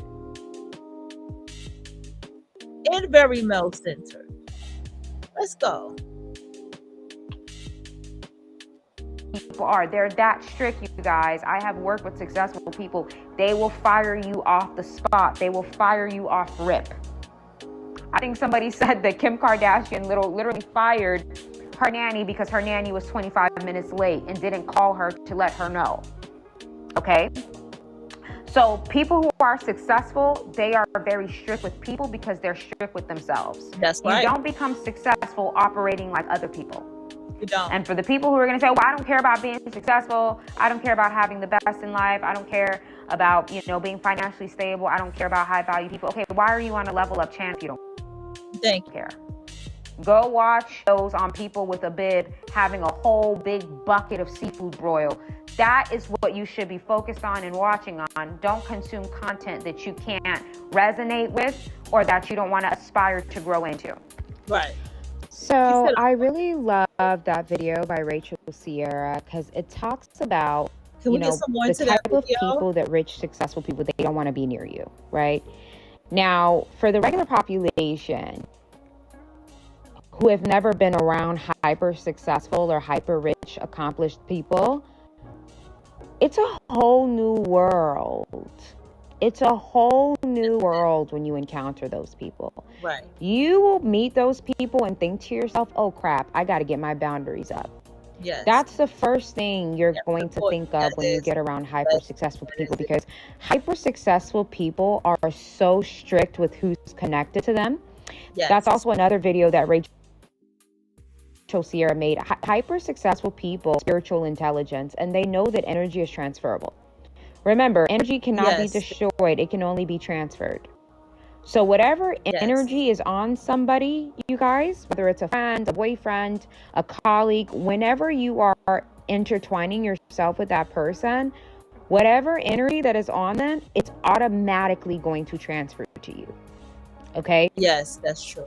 So these people, they avoid certain people. Now, let me tell you the people you need to avoid if you want to level up. Don't take this personally, you guys, but you have to avoid these people. I'm so serious. Like, you got to avoid these people like the plague when you encounter them if you want to level up. Number one, you want to avoid people who are irresponsible. Okay? What I've gathered about people who are irresponsible, they are always looking for a safety net in you. Whatever screwed up decision that they make, they are going to fall back on you. If you guys have ever had an irresponsible sibling, right? An irresponsible mother. This is the mom where you're the mom. You have a mom, but you're her mom because she's irresponsible. You have to mother your own mom. There are a lot of women and men who have to mother their own parents, father their own parents, because their parents are irresponsible. When somebody is irresponsible, it will always fall back on you. You will always have to sit there and clean up the mess that they've created. At some point, you guys, you want to know what your favorite sentence has to be? That has nothing to do with me. At this age, I sip my collagen coffee in the morning and I will tell people that has nothing to do with me. I won't involve myself in it. When somebody is irresponsible, they are constantly falling into ditches that you have to pull them out of with a rope. And that becomes, it starts to stunt your level up, right? So at some point, you're gonna have to leave irresponsible people behind. irresponsible people cry a lot. And if you're listening to this and you're irresponsible, you're going to get left behind. So get it together.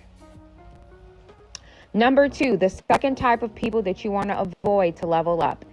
You have to avoid insecure people. Y'all need to stop feeling bad for people who are insecure. Yes, please. I'm going to speak to the ladies for a second. Ladies, stop being a Build-A-Bear. You can't build a man and you can't build a woman. Stop trying to allow insecure women to attach themselves to you, thinking to yourself, oh, she's insecure. I'm confident. I'm going to help her with her confidence. I am going to help her feel better about herself. I am going to help her, feel like she's that girl. That's not your job, my dear. No, it's not. That's not your job. It's her job to go and get the coaching, the assistance, the mentorship that she needs to get to where she needs to be. But what I've learned is when women... You know who's worthy of that? If you find that personality in her, is your daughter. Is your daughter. And if you got a niece and you care, then go ahead. But I say your daughter. You put that confidence and love in her. Okay? Your daughter. Or your daughters. I'm just saying. Try to befriend insecure women as a confident woman, she's going to resent you. Yes. And if you're a confident woman that shines bright, a lot of insecure women want to attach themselves to you. Yes. Because you have what they're missing. Yes. But the same insecure women that want to attach themselves to you will be the same women to resent you and try to destroy you when they realize they can't beat you. Yes. Now, for me, I am very, very, very strict when it comes to women I allow in proximity to me as far as friendships. Now, do I have any friends right now? No. I always tell you guys, I don't have friends. And you can't make me feel bad about that either. Again, the higher a woman ascends, the less women she can have connected to her. I'm very, I never share my age. I'm very young, but I got a lot going on, okay? Women, I can't really allow them to bring all that drama to me, the jealousy, the envy, the insecurity. Bring it to your mom, girl. Don't bring it to me. She said I have stuff to focus on. I can't allow you to damage me because you haven't done the work. Right. I can't allow you to do that. So as men and women, in order to level up, you have to avoid insecure people because insecure people are always going to point the finger at the confident person. Yes, she is. The insecure person is always going to blame the accomplished person. When like some of you guys, you're focused, you're in school, you're saving money, you're working multiple jobs, you're doing what you need to do to get to the next level. The insecure person, you are like an enemy to them for no reason. Right. Just the fact that you're confident in who you are and what you're doing, it bothers them. It bothers their demons. It triggers their demons. And they want to make you pay. They want to punish you. Me personally, the worst thing a man or woman in close proximity to me, like friendship-wise, can do to me is show me any bone of insecurity. Because once you do, I'm going to distance myself from you. Why? Because I know it's going to get ugly. After some time, when you're always around me, you're going to get pissed off at how secure I am in myself, and you're going to try and damage me. That's just how it is. Insecure people, they damage the confident people. So if you want to level up, you got to get away from people who have insecurities. It's just not who have insecurities, because all of us have insecurities to some extent, but you want to get away from people who they wear it on their sleeves. Okay, third people you want to avoid if you want to level up. Y'all are not going to like this one, but I have to say it. You have to avoid people who like drama and gossip. Yeah. Ladies, I know majority of your friendships, that's what it's built on. Drama, gossip, a common enemy. That has to leave. I told y'all that shit. Didn't I say that shit? Didn't I felt it, bro. I felt that shit. I said, yo, gossiping makes you an untrustworthy person. Gossip makes you untrustworthy. Gossiping makes you, very untrustworthy. And judgment too.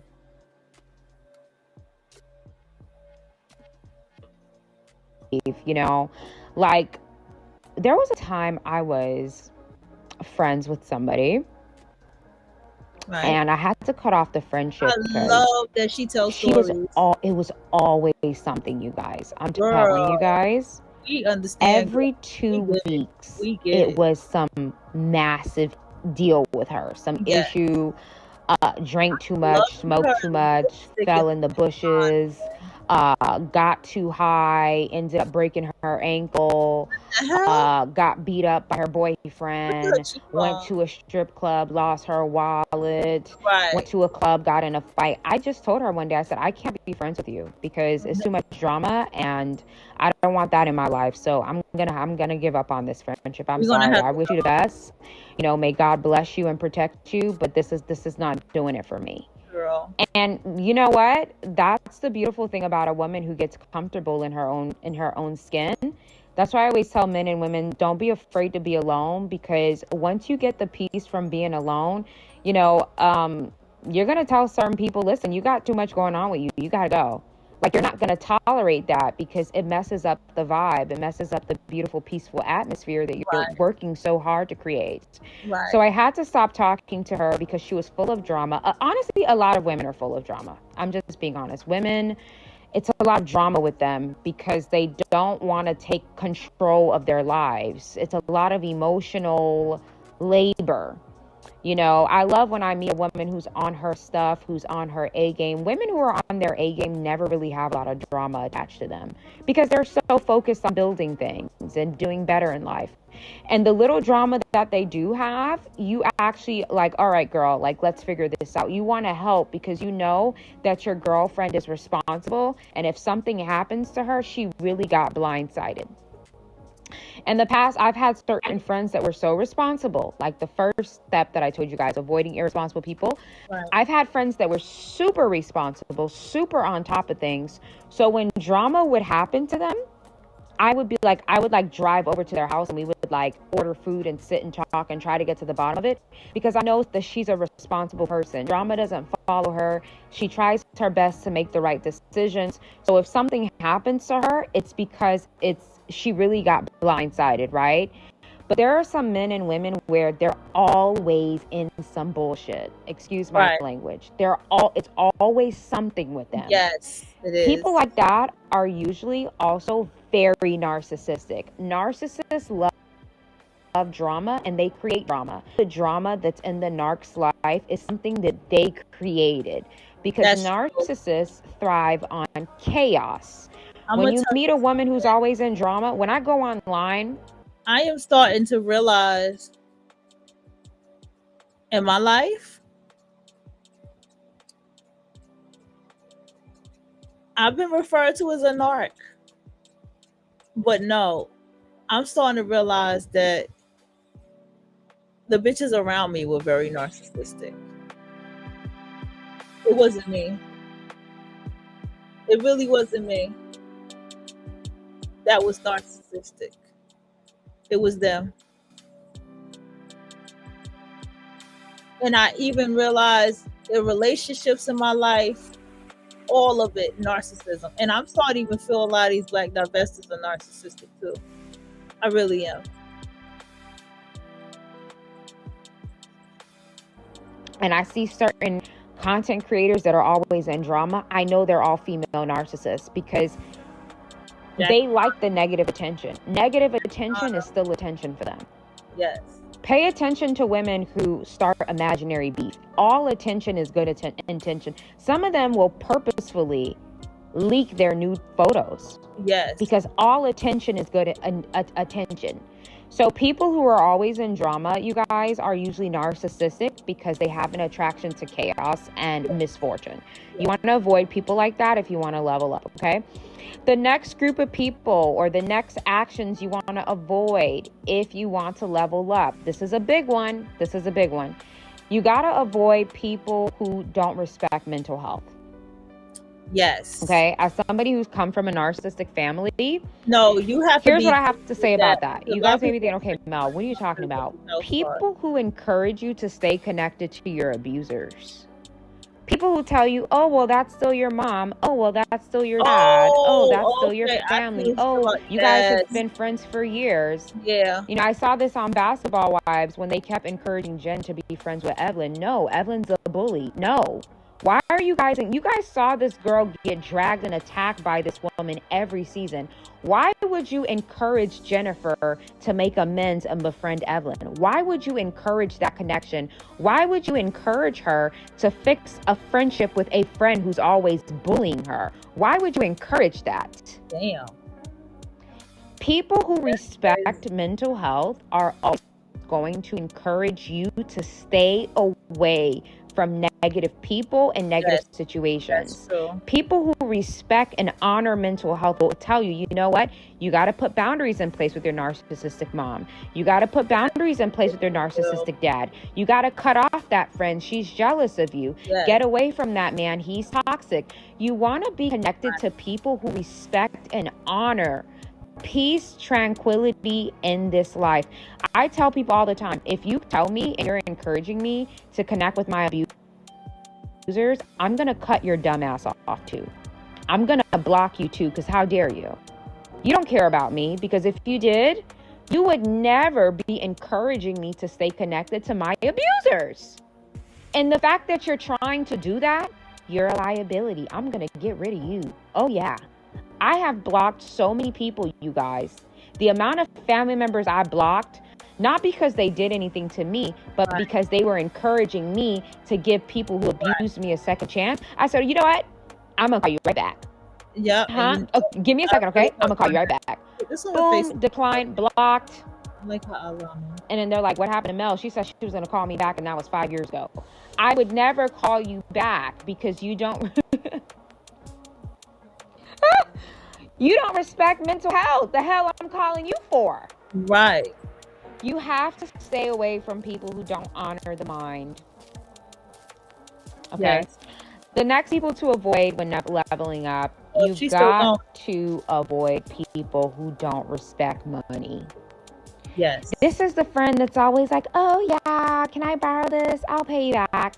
Can I borrow that? I'll pay you back. I'll pay you back. I'll pay you back. And all they do is spend their money on drugs and alcohol. Okay. And anytime they have an emergency, they need your money to fix it. Financially irresponsible. Avoid the financially irresponsible if you want to level up. The next people to avoid if you want to level up. Avoid male-centered women. Definitely avoid male-centered women. Stay away from them. Stay the fuck away from male-centered women. Make it hard for other women to level up. Yes, they do. Because everything is about a man. Yep. They're always going to encourage you to make decisions that don't protect you as a woman. Yes. Like a male-centered woman is going to, like, if you're dating a guy who has money, a male-centered woman is going to tell you, oh girl, he has money. You don't got to finish law school. Oh girl, he has money. You don't have to go to college. Listen, oh girl, no. You want girlfriends that are going to be like, oh yeah, girl, like he has money. Great. He's taking care of you. He's helping you out. Great. But you know, we're still going to go to engineering school, girl. We still got to study. We still got to build that business. Male-centered women are going to encourage you to be in helpless situations. Right. If you're trying to level up, you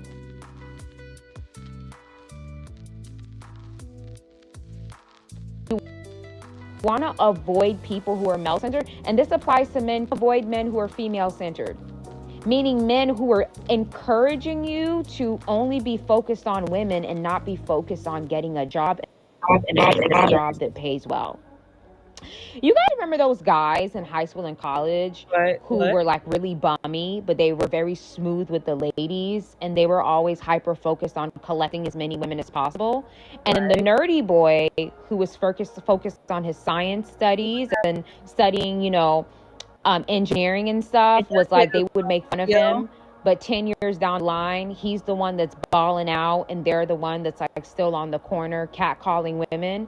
Fellas, you want to avoid men who are not talking about the next big thing. You want to sit on tables with, like, of course men are going to talk about women. Oh, she's hot, she's hot. That's normal. But you want to be around men who are like, what's the next project? What's the next deal? Like, we got guys, we got to get the six pack, you guys. We got to eat healthy, you guys. We got to have more protein, you guys. You want to be around men who are driven men. You don't want to be around men who are female centered, where they're never talking about the next big thing. You want to avoid that, okay? Now, the next group of people that you want to avoid, you want to avoid people who have a pessimistic, low-level outlook on life. These are people who have a problem for every solution. These are people, you guys, where you cannot tell them anything, because the minute you tell them something good that's going for you, they're going to be like, oh, well, I heard those cars don't last very long. Oh, well, you know, I don't know if that's going to work out for you. You want to avoid problem for every solution. These are people, you guys, that are committed to living a miserable life, okay? They are committed to being miserable. They want to draw you into that. They want you. Okay, this is part 1. Love you guys. Okay. Are you socially awkward? If this is something that you are struggling with, the ability to have superb social skills, etiquette, the ability to understand social cues. Alright. The harsh truth beautiful women need to know. Is that Tiana Taylor? Protect yourself from proximity delusion.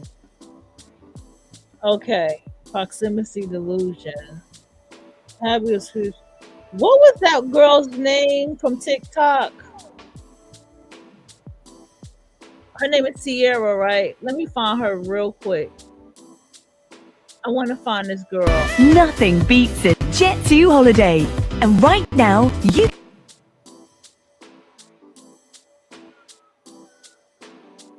No, it was the beginning of the video, right? Yeah, it was the beginning of this video. Her name was Sierra something. I'm trying to find her. People's goal is to be as far away from regular people like you and me as possible. So irritating. But some people don't put people TikTok. Rachel Sierra. Let me look this young lady up.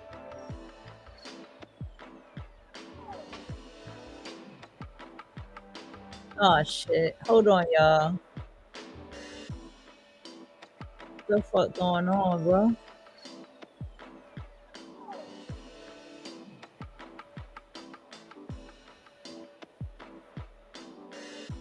Everything is frozen and black. It's crazy. Hold on. It's probably the music doing it. I gotta go fuck this shit back up. These are absolute keys to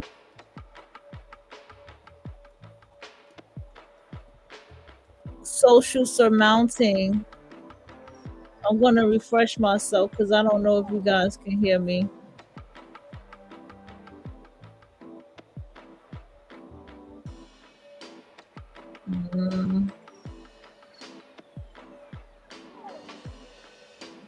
Toxic relationship TikTok storyline compilation. I got scam storyline. Let me put Rachel Sierra. Rich people.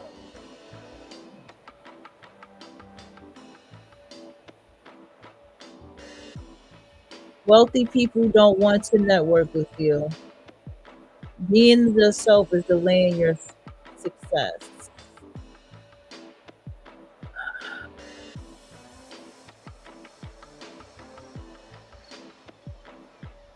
Rachel Renee on TikTok banned and the power of cultural influence. No, it's a different Rachel. Who the fuck was I dating? Okay, we not doing this. And they all fat performance. Why do you give money to rich people on TikTok? Is that my reading from? Okay, I can't even fucking put that on. Self help, rich wealth, Rachel Sierra. Okay, I actually found her, y'all. Hold on. I found Rachel Sierra. I found her whole page.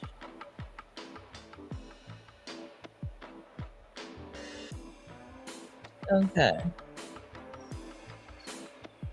I like her hair though. I'm not gonna hold you. I like her hair. This is a single and childless woman. Your time is now. This is for single and childless women. Your time is now. Nobody cares about you. Shift your mindset. Skinny luxury. If you're seeing this, you are chosen. You are destined for greatness. Let me see what she has to say to me. She said, if you're seeing this, you're destined for greatness. She talking to me. Let's go. Let's go, y'all. I doubt she'll have music going on her page. I hope y'all can hear. If you clicked on this video, it's because the algorithm brought you to me and wanted to give you a message. So if you click on this video, you are likely somebody who is chosen. And what I mean by chosen is chosen for greatness, chosen for something exceptional and something that is outside of the norm, okay? When you are someone who's chosen, a lot of the things that you will experience in life will be very difficult, and you will likely grow up having a difficult life, whether that be in terms of financially, how you're treated within the school system, just your childhood, and various aspects of your childhood. You're likely a unique person that typically doesn't fit in with most people, okay? Or even if you do fit in with most people, there's something in you that is just always still unfulfilled. And this is something that I have felt my whole life, okay? And I'm sure this is something that you felt as well, which is why the algorithm brought you to me, okay? So this is what you have to understand. When you are somebody who's chosen or destined for something contrary to the norm, you are not going to be able to thrive in spaces that are normal, mill, or typical, okay? So what typically works out for most people is not going to work out for you, because you were meant for something exceptional and rare. Okay, I have always found, for example, that when I would try to, I wouldn't say I necessarily ever tried to fit in. It was just a thing of like, I just wanted to be normal, and I just wanted normal things to work for me. So I guess I tried to fit in at one point. So when I tried to do the things that people my age were doing, and I tried to participate in certain things, it never worked out for me. It would always end up in a weird situation. I would always end up feeling weird or uncomfortable, or traumatized after certain things, you know what I mean? Or just uncomfortable in certain position, and I never gave a shit about any of those things. And I only noticed that I don't really do those things or certain things until other people bring it to my attention. And I think about it, I'm like, I never had the urge or the to go to Miami, go to the clubs, or do certain things that most people my age are doing. I'm not interested, because I want more for my life. I want something bigger. I don't want to do the same things everybody else is doing, and I'm not interested in being like anybody else. I'm not interested in having the same personality, the same thoughts, the same life as everybody else. I never have been. Ever since I was a child, I was always a contrarian, okay? Because I never wanted to be like anybody else, and I never thought the same way other people did, right? And normal things, friend groups, relationships, whatever it may be, never really worked out for me in the same way it did for other people. Okay, and this is not to say that I was unable to make friends or unable to do certain things. I always have been, but I was never happy in them. Even if I had best friends, even if I had certain things, I was never happy. I was never fulfilled. It's only until I started moving in my purpose and I started doing the thing that my mind has kept telling me to do. Okay, so a lot of people who are chosen, they will have a thing that the world, the universe keeps pushing them towards. But a lot of times we ignore that thing because we've never seen an example of it in our real lives. We don't know how it's going to turn out. And of course, everybody, faces, fears and self-doubt and all these other things. But the reason why that thing keeps coming up in your mind, or you keep thinking about, oh, what if I start this podcast? What if I pursue this thing? It's because it's the universe telling you that you need to do it. And the more you keep ignoring it, the more suffering you're going to endure, okay? The more you push off doing the thing that the universe, energy, whatever it may be, is pushing you towards, the more you put that off, is the unhappy you're going to be. You're going to start to take it out on people. When I was sitting down and I was doing music, don't get me wrong, I enjoyed it. And the friend was trying to be my manager and shit. I swear that shit felt like some jailhouse shit. I swear it did. It wasn't that I didn't have it in me to get on. I just was like, I enjoy writing songs and I like music and this and that, but I got called back to what I'm doing now. but I had to push everybody out the way.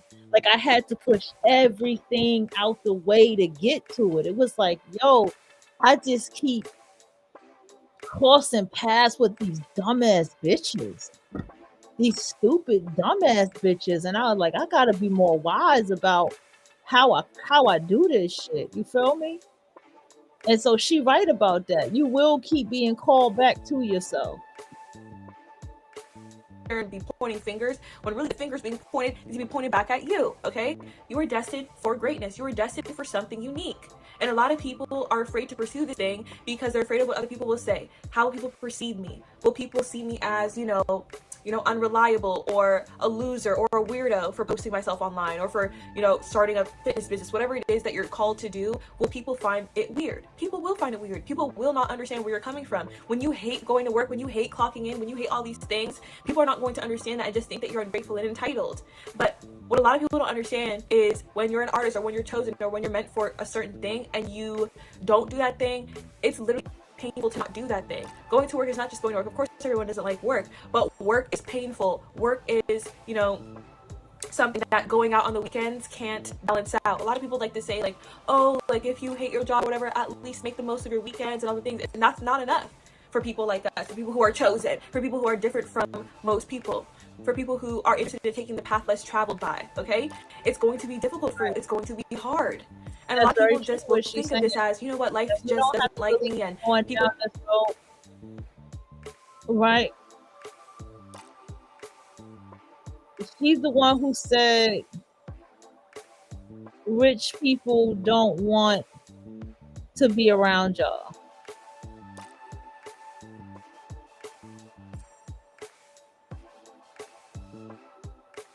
Okay, here we go. Let's listen to her. Miss Rachel Sierra. Here are 4 rules that rich people do not listen to, but we're taught to regular and poor people, okay? The first rule is the golden rule, which is do unto others as you would have done to you. Now, this rule puts a lot of people in positions to be used and abused and manipulated, okay? Because now you're going out of your way for people, you're being kind, you're doing all these tasks unprovoked, and then you're shocked. Don't be shocked when people don't reciprocate and you just get used. And this rule is especially put onto women, and women end up being slaves in their own household because they want to do the most for people that didn't ask for it. And now you're older now, your kids don't talk to you, you're dying in the nursing home, and your husband's been cheating for the last 20 damn years because you wanted to follow the golden rule and be a good damn person. Stop focusing on being a good person. This is not me saying be mean to people, but simply protect yourself and have boundaries. Don't be doing the most when nobody asked you to, and then shocked when it's not reciprocated. The second rule is money doesn't buy happiness. Now, this is obviously a false rule. Money does buy happiness because happiness is freedom, and that's what money buys. If you have a lot of money and you are not happy, you might just be a little bit dumb, okay? Because when you have funds, the world is in the palm of your hands. And I mean real funds. I mean funds where you're not even in a position where you have to work like that because all your income is passive. Most of your income is passive, and you only have to do the things that you want to do. And you only have to do the things that are passion projects for you. If you still manage to be unhappy in that position, that might just be a lack of intelligence. Okay. Rich people don't fear penalties and like parking tickets and stuff like that. They don't fear those things. When they want to build something somewhere where it's not supposed to be built and they get like a penalty, to them that's just the cost of doing that thing. It's not necessarily a bad thing. If they hypothetically speaking, of course, park in a handicapped spot and they get a ticket for that, it's just the cost to park in a handicapped spot, if that makes sense. Do you know what I mean? They are willing to pay for convenience because convenience and profit is over everything else. They don't really care about the logistics or the morality of it. On a small scale with this, right? I had a situation on a small scale, and notice she's a long-faced girl too. I just caught that. On a small scale, I remember, I've always paid for ice, right? Ice, y'all. And I was like, I was at the gas station, and girl told me that I had to pay for the ice. and I just paid the 67 cents for the ice. And the neighbor was like, you're crazy for doing that. And I didn't think I was crazy for doing that. Why am I crazy for doing that? Which she really was saying I was stupid for doing that. But why am I stupid for paying for something? Like, so you just supposed to get ice for free all day. Y'all just supposed to get ice for free. Like, y'all supposed to just get your ice for free. That's what y'all supposed to do. So it be on a small scale for me with people. Sometimes people be entitled about things that they shouldn't be entitled about. You feel me? And I'm not saying this is all wealthy people, but for the most part, people that are running big conglomerate companies think this way. And by the time you're making a certain amount of money, honestly, most rules don't really apply to you. The last rule that people do not listen to, rich people do not listen to, is that you have time. You don't have no damn time. You don't. The abundance of time is a farce, okay? And people think just because, oh, I'm in my 20s, oh, I'm a teenager, I have time. Nope. A lot of people unalive before they even turn 1 year old. To think that you have time is foolish. Yep. That we talk about collapsing time. Hold on. We don't got to get into the laws. Being skinny will always... You need to start implementing the law of least effort. The law of least effort is essentially going with the... Being skinny will always represent wealth and riches because it's hard to acquire and it is hard to maintain. Anything that is hard to achieve or acquire is considered luxury, which is why skinny always remains on top as the beauty standard for women, okay? There are several reasons why skinny has maintained its power and its hold over women for so many decades. Being skinny represents being the ultimate accessory. If you look up why models actually have to be skinny or size 0, it's because they're supposed to look like what a piece of clothing would look like on an actual hanger. So these models are literally just supposed to be objects or accessories. And especially in society, how women are viewed as objects, when you are skinny, you are the perfect accessory to have on a man's arm, which is another reason why it is so sought after. It's there to look nice and be sort of a decoration for the man that you're attached to. Being skinny also represents self-control. A lot of people have problems with overeating, or they don't exercise, or they're not very active, they're very sedentary. And when you are a skinny person, you look like someone who has a lot of self-control, who has a lot of time to exercise and take care of your body. Being skinny also represents youth, and it represents being in your prime. It implies that you haven't aged yet, or you haven't gone through the womanly puberty yet. If you notice a lot of models or women that are trying to attain the skinny look, they are flat-chested and have no curves and have no bottom. And what is that reminiscent of? And now we get into the darkest part of why skinny is the beauty standard, because it fits into the questionable child-esque beauty standards that women are expected to meet in society. Okay, so that's why skinny will always be a trend, because it fits into all these standards and all these requirements for women, and it will never change. No matter what body trend comes into trend next, whether it's big boobs or big butt, whatever may be, okay, skinny will always be in, period. This is not my idea, this is society, this is the patriarchy. Being skinny will always represent wealth and riches, because it's hard to acquire and it is hard. And there are women that understand how to navigate in the picture. Let me go ahead and subscribe to her. I want to see more people like her come across my feed. Night out outfit idea.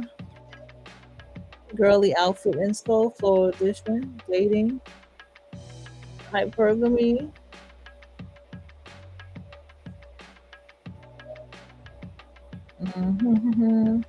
Let's go to Miss Ma'am here. Miss Mel, Miss Level Up Guru. Where'd she go? Okay. So we got another one that I saw. Harsh truth beautiful women need to know. Protect yourself from proximity delusion. Yes. let's go here. Let's go to proximity delusion. Is this still the recap of? A lot of you guys, you got fired because of something called proximity delusion. Okay, you were let go from the job because of proximity delusion. And some of you all even endured a humiliation ritual because of proximity delusion. There are some people out there who are very angry at you because you did not let them in. Okay, you didn't let them in, and you kept your boundaries and you kept your guard up, and they felt disrespected by that for some reason. Because they are in the same room as you, they feel like they are entitled to you. That's called proximity delusion. And because you didn't give them the access that they desired, they retaliated against you. So let's talk about protecting yourself from proximity delusion. Now, I work in corporate America. Okay, I do still have my corporate job, and I do work in HR. And a lot of the cases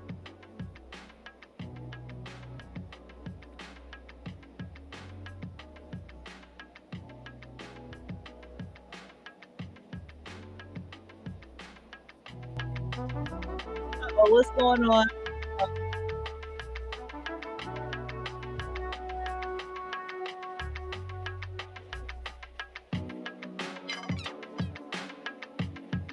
I can't escalate this because your colleague doesn't say hi to you. Like, I can't file a flag on her employment here. I can't suspend her from coming back to work because she didn't say hi to you. I'm not going to open up this case. And then they'll start yelling at me and screaming at me and shouting at me and all this stuff. And I'm like, ma'am, you want a personal relationship with your colleague. This job does not require that. I told her, you guys work well together, patients get done, everything gets done, but for some reason, I feel like you desire a friendship with this woman, and that's not the type of, those aren't the type of cases that I report, so I'm not gonna escalate this. And of course, they'll start getting angry at me because, like I said, a lot of men and women are mentally dwarfed. And when I say mentally dwarfed, I'm not talking down on people who may have like autism or something like that. I don't want anybody to get offended by that because I'm very careful with my words.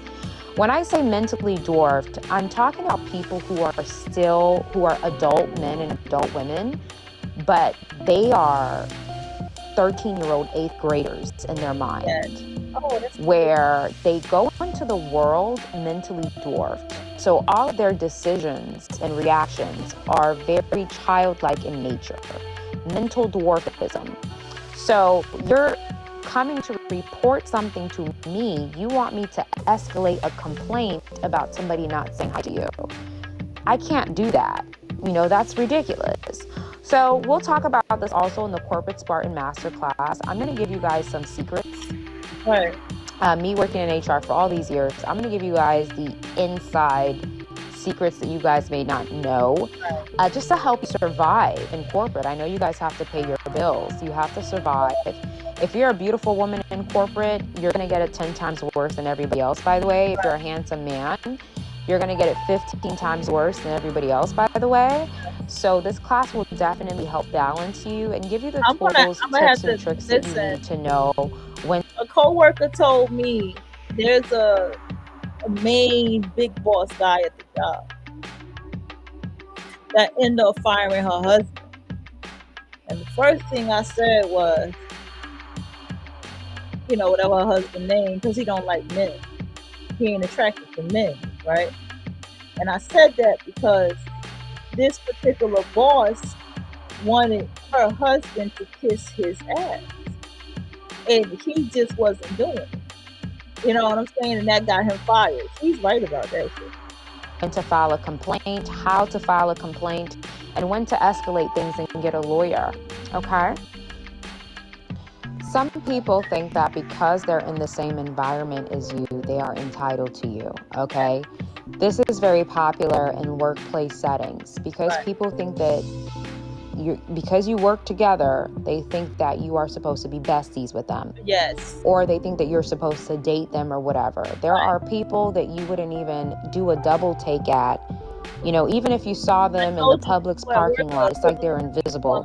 But the fact that you're in the workplace together, they are now visible and they want to be a part of your life. And these people are not dumb. They look at you, they see your class, they see your style, they see your intelligence. They know that they would never get 2 feet of you outside of those buildings. But the fact that they're in the same buildings as you, mentally, they are now falling into a proximity delusional situation. A lot of you guys have gotten fired behind a proximity delusional incident where somebody is in the same work setting as you and they believe that you owe them something of some sort, whether that's, you know, a relationship romantically, a friendship. They feel like they have a right to you now. That's why I don't like the workplace, because it gives people, you know, the workplace just tosses everybody together like a big salad. You know, when you cut up different ingredients and you throw it in a salad bowl and you toss it up and make a really nice, yummy, loaded salad? That is what happens in the workplace, where people believe that we're all tossed in here together. Oh, yes. Oh, yes, we're one big family in here. That's the mentality they get in, and they're going to fixate on you and want to be a part of you. And you have to learn how to dodge that. So that's why we're going to be talking about protect yourself from proximity delusion. We're going to talk about these tactics a lot in the Corporate Spartan Masterclass. Why did I call the class Corporate Spartan? Listen, life is expensive. So I know that you guys listening, and myself included, we have to make a living. And me, I've been working in HR for several years, still working in HR. We got to make our coins. But the problem is we are in environments with people that we wouldn't even, again, do a double take on if we saw them in the Publix parking lot. But they're right in front of our faces. And they are forcing themselves on us. So it does turn into a general challenge. So in this class, I'm going to be giving you guys some tips and tricks on your rights. I think a lot of employees don't understand that if you get fired unjustly, you know you can report that, right? You know what I feel like a lot of HR, working in HR has taught me a lot about corporate. And before I was working in HR, I didn't know a lot of the rules and regulations that I know now. So in this class, I'll help you guys understand how to document and protect yourself in the workplace. Ladies, especially if you're a beautiful woman, this class is for you because you're going to get it the worst, okay? If you are a beautiful woman at a regular job, you're going to get help. Yes, you are. Okay, so you definitely want to sign up for this class, because at the end of the day, you have to pay your bills. So you have to work this place. You have to work. You have to clock in. There was a very beautiful... and then you have to make your money. Very beautiful short woman at my job, right? We just call her E. And I mean beautiful. And that's no exaggeration. And she was a sweetheart. Like, she was a real sweetheart. Well, no, I take it back. She wasn't. She was up under some other lady, and they was bullying this girl. So she was like a puppet, right? But the point is, she was very beautiful. And I'm saying she's beautiful because I think she's one of the most prettiest women in the place. And so she had a guy she was talking to at work. And man, this guy be walking around like he so motherfucking, like he the man, like he so goddamn special. I'm like, dude, whatever. Like motherfucking Rico Suave type thing. And next thing you know, what I hear, it was him. He used to always walk with Evelyn and the other girl, and then she had a brother, and I think they're twins or whatever. And do you know he ended up being with her? And they literally be at work walking hand in hand. So little E just ended up bouncing. She just ended up leaving altogether. And I was just sitting here like, that's a humiliation ritual. That was a straight humiliation ritual, because something didn't go his way or something, and I felt it. Like he had to spite her. And so beautiful women, okay? Beautiful women, understand me closely. You need to know This is why whatever work you have, if you can move yourself on up, if you got other plans, you make those plans, you do what you got to do as a beautiful woman, okay? Because the thing is, this is what I really don't date nobody at your job. Don't date nobody at your job, okay? If I was to go get another job right now and I got accepted at that job, that's a job that Bay works at. And Bay had told me to apply there, right? And so I would just apply there and I'll just be working with Bay. And me and Bay would just have a job together. That's a different kind of situation, right? Now, do not be at work, okay? This is confirming what I've been telling you. Getting emotionally involved with no goddamn body. Do you hear me? Work is not for your emotional involvement with any goddamn body. Do you understand me very deeply and very closely? Nobody at work can be trusted with that. And trust me, they're not at your level. And I guarantee you, she's probably going to tell you the same damn thing. I'm telling you, bro. People at work are equivalent to fucking online people. Because people at work are online people because they're always online. And they're always talking about people online. And they always talking about some shit that happened online.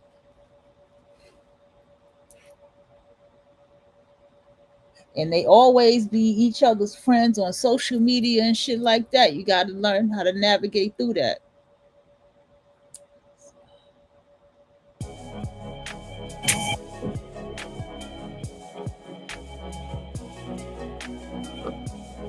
But you have to also learn how to protect yourself. And we'll talk about that in this class. So let's get started on protecting yourself from proximity delusion.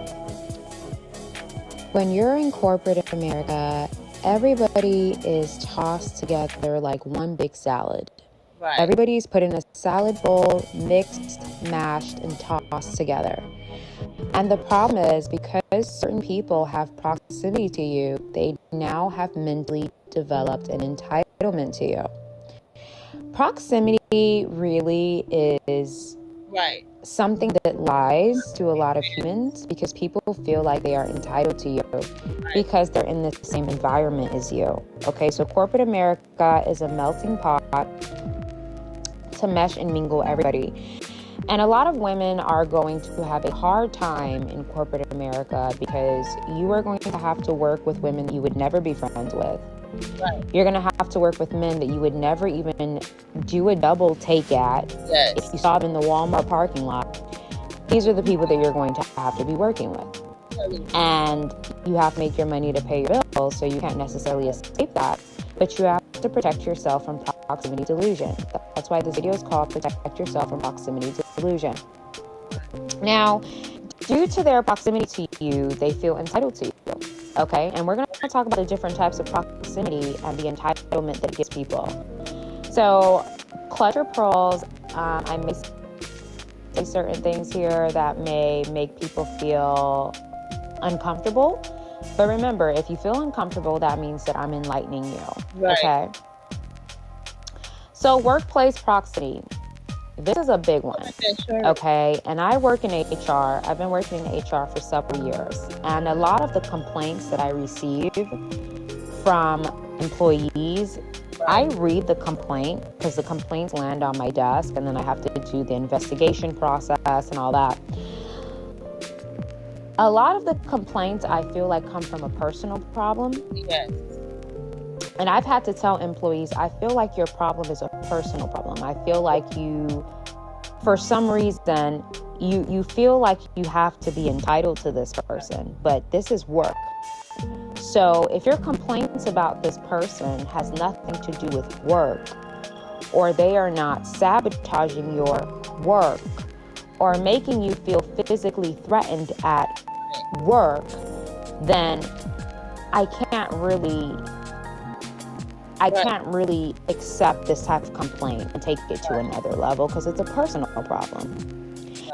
And a lot of times, especially me working in HR, some people may not like that because With my personality, I bring people back to planet Earth. There are a lot of mentally dwarfed adults, both men and women, in their 40s, 50s, 60s, 70s, 80s, 20s, 30s, that they have not outgrown 8th grade.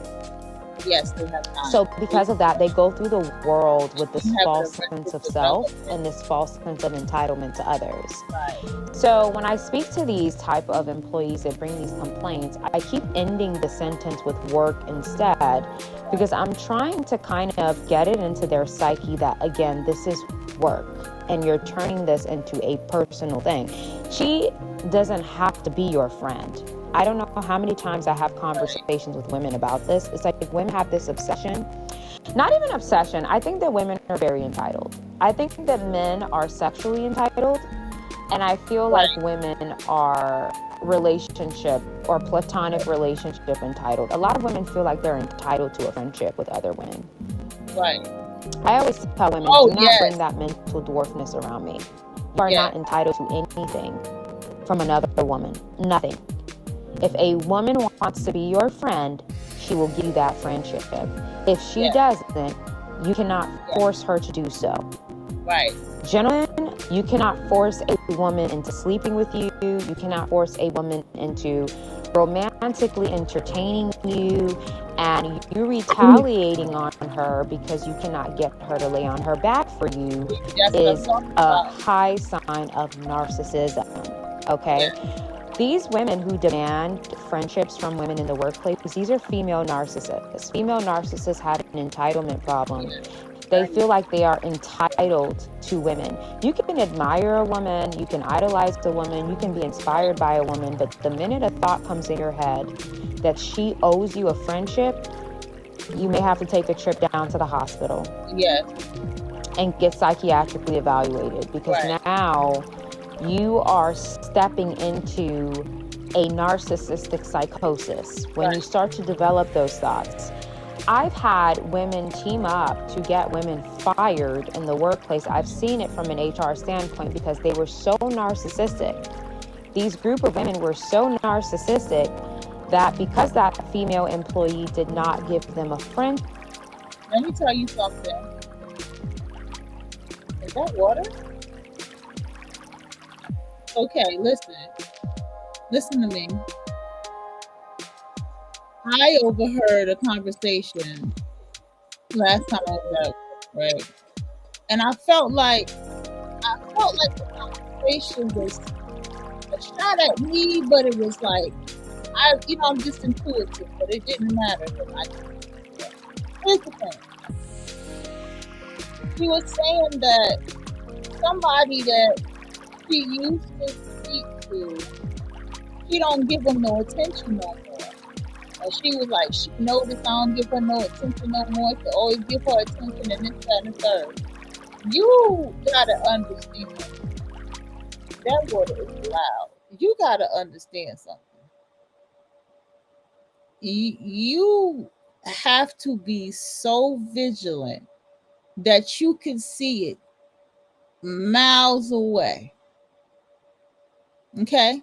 I had to sit back, right? I had enough time, right? And I started realizing, wait a minute, this bitch, somebody who I wasn't expecting, I like, this bitch is she got a little bit of jealousy going on with her. I didn't see it before, but there's some jealousy going on with her, right? So I left that one alone and I started peeping the way she was moving. I was like, when I like somebody, my voice fluctuates. Like, you could tell I like you.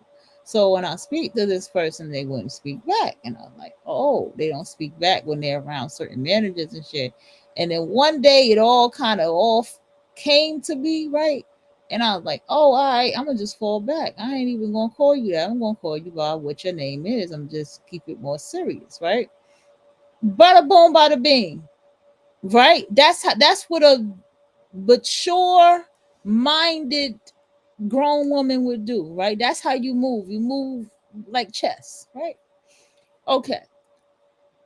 So then I overheard one of the ladies, older lady at the job, who feels she's entitled and shit. talking about how, oh, she I don't speak to her no more. She used to me saying hi and all that, but now I don't do that shit no more. I don't say hi to her. I say hi to all of them. I don't say hi to her no more. We at work though. We at work. Like, does it matter who the fuck speak to who? We might have a bad day. We don't want to speak. Do we always got to speak to each other? So you have these people that they are very entitled, and they will get people to get, this is the main thing. They're high school. That's what it is. They're high school. It's and they do this thing where they gang up. You know what I'm saying? And they hate to see, I don't have to get into it, but she's right. She's fucking right. And you know what? I never thought that someone can just go get you fired in HR over some personal shit. I just never thought about that shit. And I feel like I'm hearing this shit for a reason.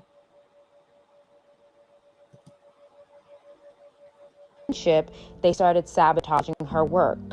That is narcissism, when you feel like you are entitled to somebody's attention, relationship, admiration, love, and sex. You are entitled to that, okay?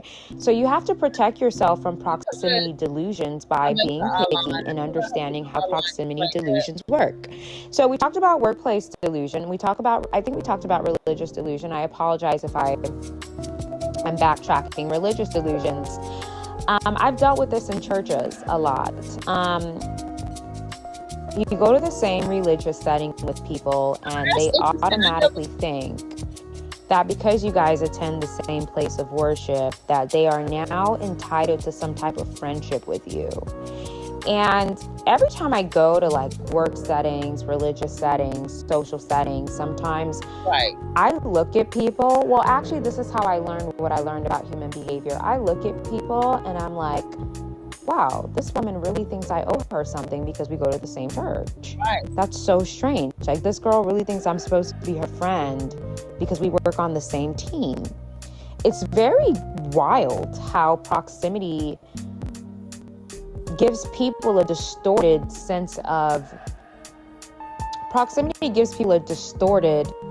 mentality where they start really feeling like they are entitled to people's relationship, right? So in religious settings, people may think because you guys go to the same temple that you are supposed to be inviting them over your house after church. Or even worse, they'll invite themselves over. Right? They'll invite themselves over. Another thing is racial proximity. Ooh, baby, this is a big one. Racial proximity is a big one. I will give you some examples right now. This is popular. Racial proximity, I feel like, is very popular in the Black community. I've noticed a trend, and I'll use Shara 7 as an example. Shara 7 is not the only YouTuber or content creator that makes content for women that are trying to get a bag, right? She's not the only content creator that makes content for women to get a bag. Okay, there are other content creators that are white, that are also Black, that are Latin, Asian, that make that type of content. Yes. But it's funny how anytime Shara 7 is getting attacked online, it's always by another Black woman. Yes, it is. Why do you think that's the case? If you have a problem with women who teach other women to get a bag from men, then you should be attacking all of the content creators, including the white ones and the Spanish ones that also put out that content. But why are the Black women only attacking Shara? Why are the Black men only attacking Shara? It's called racial proximity. Because Shara is also Black, they want to jump on her and ignore other races. Because we're both Black, I have the right to, be disrespectful or talk crazy about you online while I ignore the white content creators, or it's called racial proximity. I'm very careful with that as well. Because I've experienced that. I have, where, well, I'll give some examples of that, but even online sometimes too, it's like The women that will talk bad about me online or try to create drama with me or try to come at me online, it's always other black women. It's never a white woman. It's never a Spanish woman. It's always the black women because they feel like because we're the same color, that means we're on the same playing field. Okay, that's racial proximity. Because you're the same color as the person, they feel like they have the right to disrespect you in ways they wouldn't do the next race. Yeah. You'll notice that black men, you know, even in school, in high school, think back to when you're in high school, the black girl that's the beautiful black girl walking and looking like Lauren London, Megan Good, Gabrielle Union, all the other black girls will attack her, but the black girls will not attack the pretty white girl or the pretty Spanish girl. Why is that? Racial proximity. Right.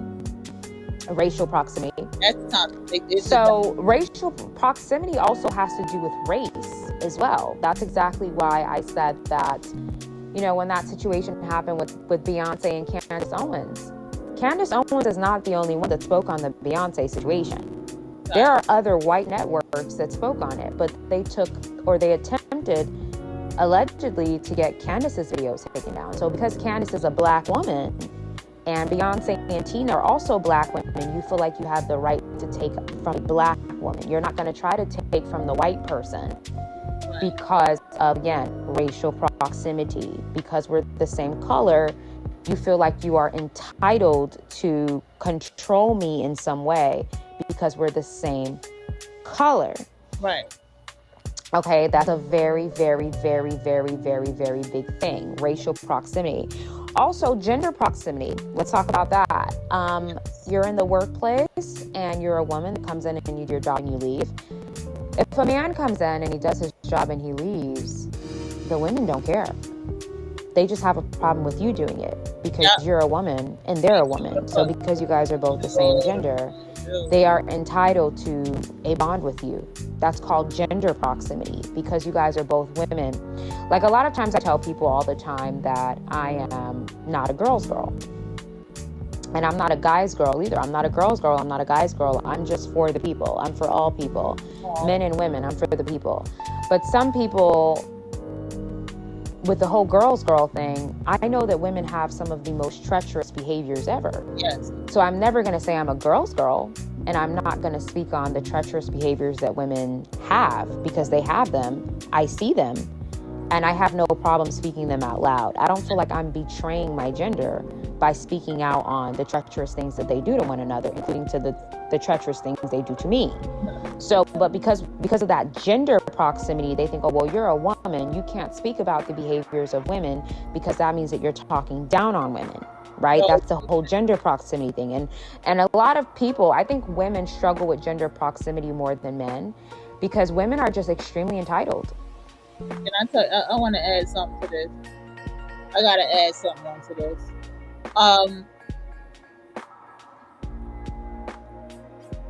What I am finding, because I went to those alpha male spaces, and in those alpha male spaces, they are hard on those men.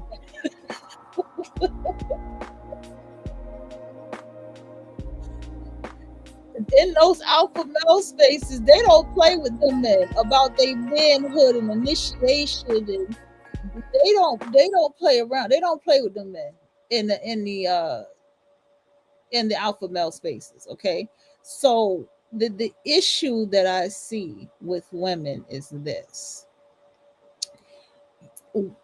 if it's more of a coddling mommy issue situation going on here, right? Because I have to check my own. I'd be like, when I like women like her, is it a mother womb situation? I have to check it. And I'm starting to realize that it's not that. I respect and admire women who know what the fuck they're talking about. That's what it is. I respect, and I'm actually proud because I'm finding Black women who know what the fuck they're talking about. I didn't even know this was a Black woman. I didn't even know. And I'll be like, turn it off. Nope. I can feel it. She knows what the fuck she's talking about. The Kalisha lady, we forgot her name, she know what the fuck she talking about.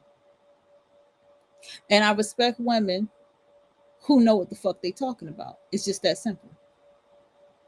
That's it. I respect the woman who knows what the fuck she's talking about. Then on top of that, there needs to be more of a whipping down on women and their behavior and their attitudes, a whipping down on women's social awkwardness.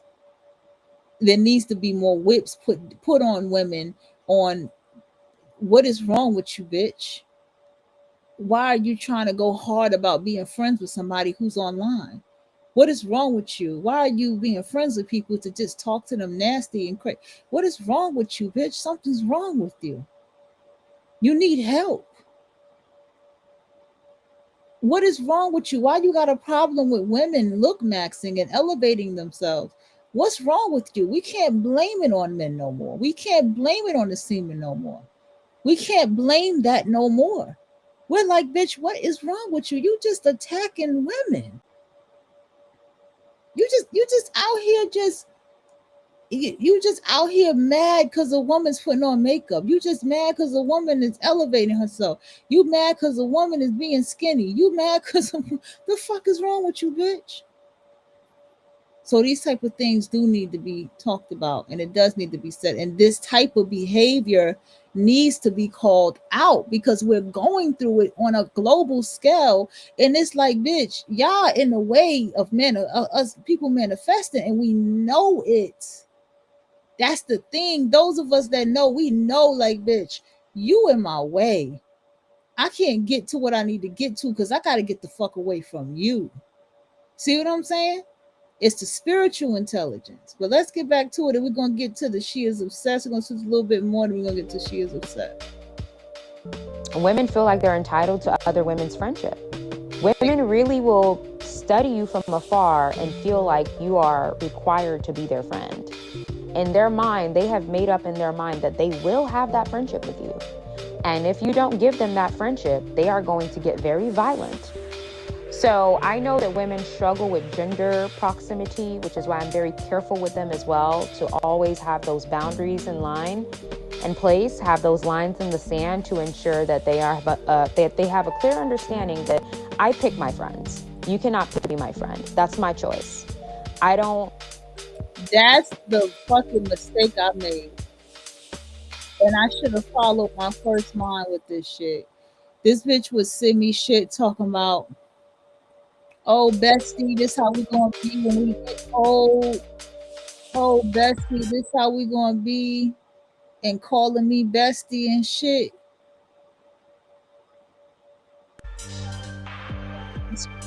And that's where I found it. You know what I'm saying? Like, that's not how friendship go. Even at work, when I had referred to a coworker as a book friend, right? And I was literally just saying, hey, my book friend, like, and you have to still be careful with that. And she's cool as fuck. Don't get me wrong. She's cool as fuck. She is. For what I see so far, she is. And she was just like, and she goes to the gym and stuff. I see that too, and all that stuff. So she's, that's cool. And I looked at, and she was like, she always speaks to me and stuff.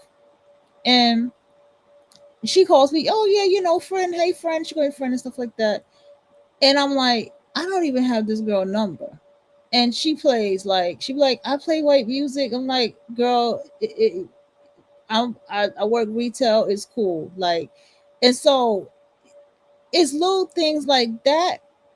But for me, I still try to be careful because the way that I look at things is, if you are at work with me and you're not in the spaces that I love to be, then I can't take you serious. Because I don't know what you are outside of this. You get what I'm saying? You can say you listen to the same music I listen to. You can say all that, but that may not be enough to hold the glue for us to really be friends. You get what I'm saying? Like, I have somebody who, they're like, can I have your number? And then they weren't at the job the next day. But we really are cool as fuck. Friends text each other and shit. Send me pictures of the dog. That's really a friend. You know what I mean? So, yeah. I'm not going to just be buddy buddy with you because we're both women. That's ridiculous. Right. I'm going to pick and choose who's best for my life. So that's another thing. And the problem with this is, due to their closeness to you, they breed a delusional curiosity about you. So because they work with you, or they're in the same church as you, or they're the same color as you, or they're the same gender as you, they may feel like they want to know your business. Like they feel like they're entitled to know everything about you. They want to work with you, and they also want you to submit. They also want you to submit to them. So racial proximity is also a part of the protecting yourself from proximity delusions. Racial proximity is a big thing, and you have to also remember that nobody is entitled to you. Okay, nobody is entitled to you based on any of the things that I've listed. People can be a part of your life because you want them to be, because you've qualified them, you've edited them, you've qualified them, and you've decided, I want you to be a part of my life. I feel like you're a great quality, you're a great person, I can let you in. That is the basis and the foundation of who gets into your gates of your life, who gets into your world. Not gender, not race, not religious beliefs, not workplace. None of that is going to determine if you let somebody into your world. What's going to determine that is your qualifications and your model. And your vetting requirements. If they pass the vetting process, they can get let in. It's not strictly based on any of the things that I've listed here. And I apologize if you guys hear the papers, because I took notes on this, because I was thinking about this earlier, and I'm like, I want to write the details. So people can pick and choose who they desire to mingle with. You can pick and choose who you desire to mingle with. So you have to protect yourself from proximity delusion by understanding that people will begin to develop this delusional state of mind. I love this. Where they feel like they are entitled to you, okay? So the key takeaways are, you don't owe anyone proximity. Proximity is your choice. You don't owe anybody a ticket into your world. People can come in your world when you have vetted, qualified, and decided that they are the type of person that you want around you, okay? Your race, gender, or environment does not guarantee access to you, okay? I always have to remind people that you are not entitled to anybody unless they want to let you in. Make sure you are in environments that will protect you, okay? I always tell people, choose the right environments where you are around the type of people that you know, if they are in proximity to you, it's not going to be a problem, because they are high caliber people of good quality, high quality people.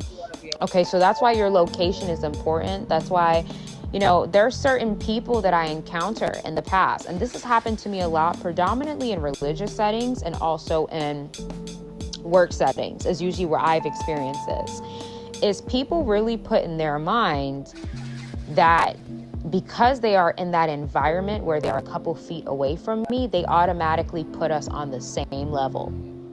And yes, in life, there are levels, okay? There are levels. People, we're not all the same.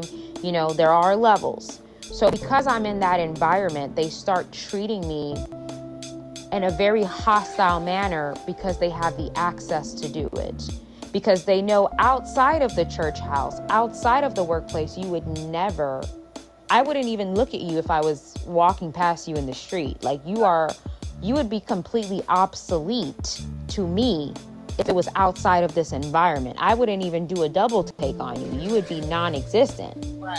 But because we're in this environment and you have that proximity to me, you are going to start acting out because you have that proximity to me.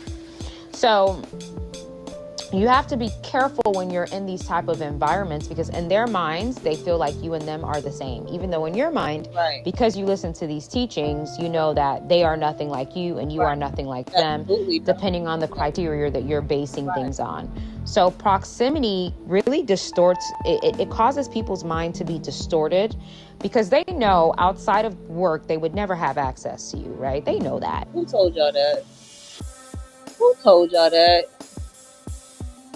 These people know that you wouldn't fuck with them outside of work. They know that. These people know. They know for sure. If there was no work, job situation, you wouldn't say hello.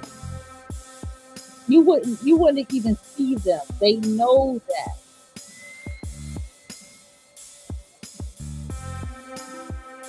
They're very aware of that. They can tell. But they're going to abuse that proximity to you because you're in the same place as them. So you have to protect yourself from proximity delusion. I worked in HR for several years. In this class, I'm going to tell you what it is, too. Okay. I'm going to tell you what it is, too. Another thing to keep mind of is that when you... Hold on. You are her. Okay. When you have people who want to be in proximity to you and your beauty, they don't want you to be beautiful no more. That's something I want you all to understand. She don't want you to be. She wants your lashes, your makeup. She wants everything to stop by her energy being in proximity to you while she copies you and while you get so drained by her toxic ass energy. I'm telling you, you don't allow access to people in your life. You don't make yourself accessible to people. It don't matter where you live. Whatever your frequency is, if you do not fuck with it, you don't fuck with it. Okay? And that's your prerogative to feel that way. You are her intrusive thoughts. Your image is in her mind daily. Right. Yeah. I thought so. Hailey Bieber is upset about that 7-part documentary. Yeah. Hailey Bieber wants to get it down. You can do as much collateral damage as you want to. You are exposed. You can write as many statements as you want to. That 7-part documentary, ladies, do not put in your mind that you are not someone's Selena, because I promise you, you are. Damn. There's a girl who's a Hailey Bieber on your trail. Don't think for a second that you're not someone's Selena. Yeah.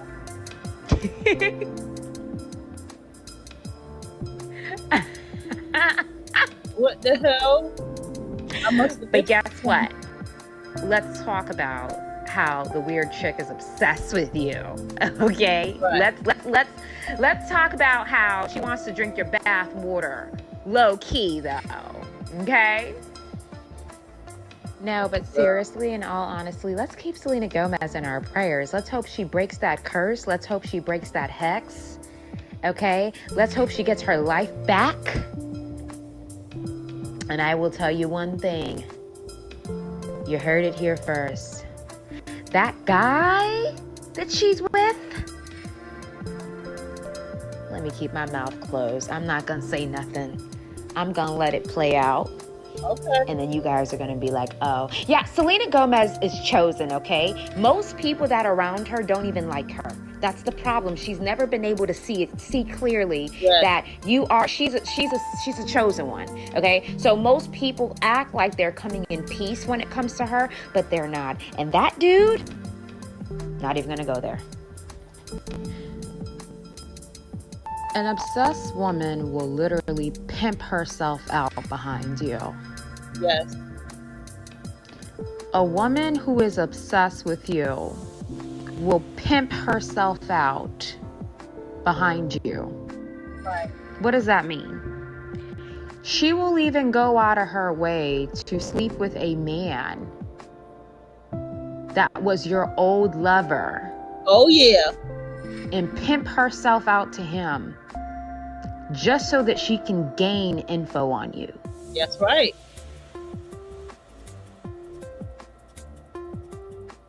She's obsessed with you. Yeah. Why is there obsession in the community of women? Why is obsession such a common thing? Let's talk about that in the community of women. This is stuff that I've been seeing since I was a little girl. I've watched it, and the women that were older than me, that I was in their environment, I started experiencing it as I started growing up. I see it online. You know, why is there so much obsession in the community of women? Why do women want to be other women so badly? Well, let's take a deep dive. And this is part one, okay? I'm turning this into a series. The first reason why obsession is so popular in the community of women is because women egg it on. Women egg it on. The community of women, if it's not an ascended community, the community of women is very toxic, okay?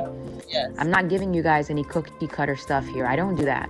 Do that. And if you feel like I hate women and you know all that stuff, then just get off the channel, get off the video, X out, unsubscribe, block me, whatever you need to do. But I'm not gonna change my messages because you can't hear reality. You want to live in a fantasy. Anybody who desires to live a fantasy should not even be on this channel. This is not the space for you. This is the space for people who want to learn and accept reality so they can do what they need to do to make sure they win in the world. So women egg on these toxic things in the community of women, and the reason for that is because a lot of women are immature.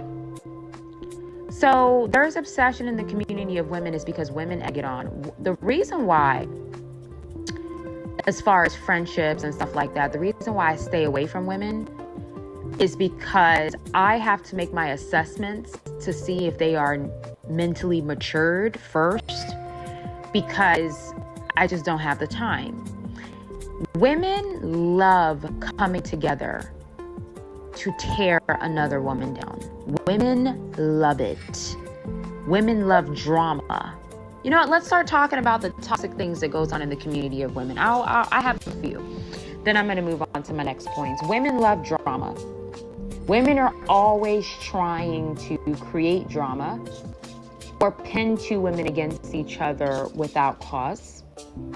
Yes. Women like to see something happen, right? Like, for example, I can be online just doing my thing, you know, talking about things, you know, we're having a good conversation, and a woman will drop another woman's name in my comment section. And it's like, women are very, very, very into drama. That's the way that they are. Do not comment on here and lie and say that that's not the truth. Women like drama. If you have a business, whether it's, you know, a nursing home or a teacher business or a boutique, if you want your business to be destroyed, put a bunch of women in the front. Have a staff of women working in your business if you want your business to be destroyed. Right. That's a fact. Because when women get together, it's usually, if it's not an ascended group, it's usually a bunch of toxicity that's going to come out of it. They're going to start teaming up. They're going to start creating alliances. They're going to start hating on the popular girl, hating on the pretty girl, hating on the smart girl, you know, teaming up together, you know, poking holes in her tires. So when it's time to leave work, she can't back out of the driveway. We do these type of toxic things. And one thing I can't stand is a community of people that don't want to call it out. I'm always going to call it out because this is what women do. This is what you should expect. You should expect to get your tire slashed at work so that they can laugh at you when you can't back out. That's the type of stuff that women do to each other, okay? So the reason why obsession is so popular in the community of women is because women egg it on. Women will egg on toxic things and they won't put a stop to it. Women are bystanders. Okay, that's why usually if you want something to stop, you're gonna have to go get a man. And it's very unfortunate, and that's why a lot of women look to men as authoritative figures, and women look to men as father figures, and women look to men as security figures, because most women can't get the job done. They will sit there and see a girl tearing another girl to shred, and they will sit there and laugh, because that's how women are. They usually will egg on. And you have to understand that this is a black woman. This is a black woman talking. So it's far more deeper for the Black woman to talk about women's behavior, because what we go through extends all the way to the older fucking woman. See what I'm saying? Bullying, obsession, replication, they will egg that on. So that's why it's so common in the community of women, is because women egg it on. Women are the reason why there's obsession in the community of women. Women are responsible for that, the same way they're responsible for many other things that they keep blaming on men. Okay. Second to that, why is there obsession in the community of women, is because a lot of women don't have an identity. Yes, that's true. A lot of women don't have an identity. So because they don't have an identity, they're trying to find another woman's identity that they can take on. Identity theft. Okay? Women are always looking for another woman to be to model, right? Well, that where I have to argue with her, because I find that as a whole for people. I don't just see that with just women. I see men have their superheroes too. Men have their men that they look up to. You know what I'm saying? Women, like I said, women always have a secret muse. Women are very obsessive, and they have obsessive traits, and they think that the world doesn't see it. And they don't really have an identity. So they're trying to find a woman's identity that they can take on, right? Because women are like little girls, you know, internally they're children still. A lot of them are little girls. They're still 8, 9, and 10. So they're trying to find themselves in another woman. They're trying to live through another woman. That's why I always tell women, you know, you gotta be very careful with women, because they can be very dangerous. You have to be very careful with how close you allow them to you, because you don't want to find yourself in a situation where the chick has a billboard of you on her wall in her room with your face and your hair and your outfits and your connections and who you know and your boyfriend and your husband, because that's the type of obsessive time that women are on. Many women have billboards of other women in their rooms, hidden in their closets, because that is their muse, and they have to replicate that person in all ways. Okay. And that's why a lot of women, you know, sometimes will listen to my messages and get upset at me. And you're not upset at me, you know, you're not, you know, you're saying that, you know, I'm arrogant, you're saying that I'm a mean girl, you're saying all this stuff, but you're just saying that because I know how women get down, and you're mad that I know how women get down. And because I know how they get down, I protect myself from them. And that's what you're really upset about, because I'm giving them the game. You know, it's just like when I go online, even on TikTok, and I talk about men, a lot of men get upset sometimes because I'm giving women game on how men really operate. And a lot of women get mad when I give women game on how women operate. And when I tell women, you gotta protect yourself from other women. Be careful to not have them under you, because they can get very dangerous, and you're better off keeping them at a distance. I'm always gonna tell women that. And then last but not least, why is there so much obsession in the community of women? Is because many women are undiagnosed. Yes, many women are undiagnosed. They have borderline personality disorder, and you are their favorite person. Okay, they have borderline.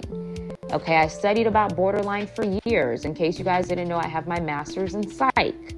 Okay, I stopped doing therapy. I stopped doing all of that because it was just, you know, when you're in that sector of work, you realize how, I kind of think that's kind of, honestly, that's kind of when I stopped liking people, is when I was in that sector of work, when I realized how most people are narcissistic, and they will gaslight you, and you will be the therapist with the proof of what they did, and they will still sit there and lie because they don't want to take a deal with that anymore. So I stopped. But a lot of women, like, they have borderline personality disorder. They find one girl that they're obsessed with, and then they do everything she does. They do everything that she does. And they're not diagnosed. And these women are walking around like they're normal people when they're not. And they're finding women to become obsessed with, and they're finding women that they can destroy. So that's another reason why obsession is popular in the community of women, is because many women are undiagnosed borderline personality disorder. Right. Now, next point. Why is it so common? You know, we talk about why there's obsession in the community of women. And the reason why there's obsession in the community of women is because, one, women egg it on. Two, most women don't have an identity. And 3, many women are undiagnosed borderline personality disorder. So that's why there's a lot of obsession in the community of women. The second thing is, why is it so common? Well, it's so common because women support toxic behaviors. Women support other toxic women. That's why when a woman goes online and she's dragging another woman, when you go to the comments, it's a bunch of women under there because women like that stuff. You know, if a woman is truly mature, she's not going to, you know, start calling a woman out of her name and doing all that stuff and involving herself with it. But women like that stuff. Women support toxic behaviors of other women. So that's why the obsession is also so common. The second thing is, women rarely get consequences for what they do. That is why obsession is common in the community of women. Women don't get consequences for what they do. And the reason why is because women are master manipulators. But women manipulate differently than men. Women manipulate with tears, and women manipulate with lies. Men are not more manipulative than women. Men are not more mature than women. Women are not more mature than men. I feel like men and women are the same. They're both toxic. Just the way they do it is different, okay? So women don't really get consequences for what they do. So because women don't get consequences for what they do, because the patriarchy doesn't take women seriously. So the patriarchy views women as children. That's why they say, you know, even in African culture, they group women with children. They say men, and then separate from men is women and children. They group women with children because most women are like children. So that's why they group both of those, they group those categories together. I'm dropping gems. I remember, and that's so funny because an intelligent woman like me, I always hated something about the nuclear family. Like, I just hated everything. Just something in me was growing. I just started to hate it. And I see why I'm the way that I am. You know what I'm saying? I see why it was just like, man, I hate this shit. I hate everything about this shit. This is not my life. This is not who I am. You know what I'm saying? And another thing for what she's saying here too is that you do have women who gang up and carry on this type of behavior among each other. I'm a woman who's a victim of that. And I had to learn that, you know, it's also a matter of it's twisted. Okay, it's twisted. And I don't separate the genders. You know what I'm saying? Because I see twisted behavior on a global scale from my perspective and my experience. But what I have learned with women is like, she comes around you just to have something to try to hurt you with and cause problems with. You know what I'm saying? Like, it's disturbing to me a lot. Like, you just came in my face just to start problems. You don't know how to be happy, be alone, wear makeup, do this and that, and you feel some type of way that I do, so much that you went and put on makeup the opposite color of my liner because nobody wears that, and your hair looks crazy. Does it hurt to just talk to me about my makeup? So I start seeing these kind of twisted behaviors, and I was just like, I'm starting to realize, like, y'all are fucked up. You see what I'm saying? Like, I see where she's coming from. I be like, yo, y'all are fucked up, because I've been around so much more stable women, and to be in a space where a space to be and the women are so unstable, it's almost like, oh shit. And she is speaking the truth. Sometimes it hurts to hear her say it, but she's speaking the truth. Because these things need to be said. Women have not been talking to other women. I'm gonna tell you what the problem is. The women who have been talking to other women have been ugly, and they look poor, they look unkept. No one's gonna listen to her. You feel what I'm saying? You know, preachy and shit. Anybody gonna listen to her? They say women and children because they put them in the same category in the patriarchal system. Yes. So because the patriarchy doesn't really take women seriously, women don't get consequences for their actions. So because of that, obsessive behaviors, toxic behaviors, these things are common in the community of women because women don't get consequences for what they do until now. Now we're in 2025, so things are changing. I posted that video the other day about how women are getting exposed. You know, TikTok is exposing women for the negative behaviors that they have. Yes. So things are changing in 2025 where now women are getting consequences because women are being exposed for the kind of behaviors that they have. It's not hidden anymore. So back in our parents' time, you know, there wasn't TikTok. This stuff wasn't around really. So, women still knew that other women, would become obsessed and jealous. And women still knew there was a lot of toxicity in the community of women, but they would just lie about it. We didn't know how to talk about it. It's not easy to go in front of the people and say that your own mother is jealous of you. It's not easy to go in front of the world and say that. You see what I'm saying? You know what I'm saying? Or to say any woman has been jealous of you, or you had somebody who was a stalker that you realize that this bitch is stalking me. This bitch is a stalker, right? This bitch is fucked up. You see what I'm saying? And this bitch right here, this, like, I've been through this with bitches, like weird shit. You feel me? So it's not easy to talk about. Like, this is stuff I should have expressed in therapy, but it didn't hit me till later in my life. Like, what the fuck was I going through? What was that shit? You know what I'm saying? About it, right? Women would just lie about it. They wouldn't bring it up. They wouldn't say it because women have to continue to get away with their toxic behaviors. Men, you can call them out, but women, you can't. So, but now we are in a different time. We are in 2025 where social media is booming. So all of these things that women do, it's now coming to the forefront. Like, everyone is seeing it. You know, women first ladies in churches and how nasty they are. Yeah. All of this stuff is being exposed. So women cannot hide anymore. So now women are getting consequences because people are talking about what women do to each other and their obsessive behaviors. And a great example of this is what's going on with Hailey Bieber. You know, there was a 7-part documentary made on Hailey Bieber. So she can't hide from the fact that you were obsessed with Selena because there's paper trail. What women like to do, when women are obsessed with another woman, they want to hide it. They're trying to hide it. They don't want the world to know, hey, I'm secretly obsessed with this girl and I'm secretly trying to take her down. They don't want the world to know that that's what they're doing. Women are master manipulators. I've never seen anything like it.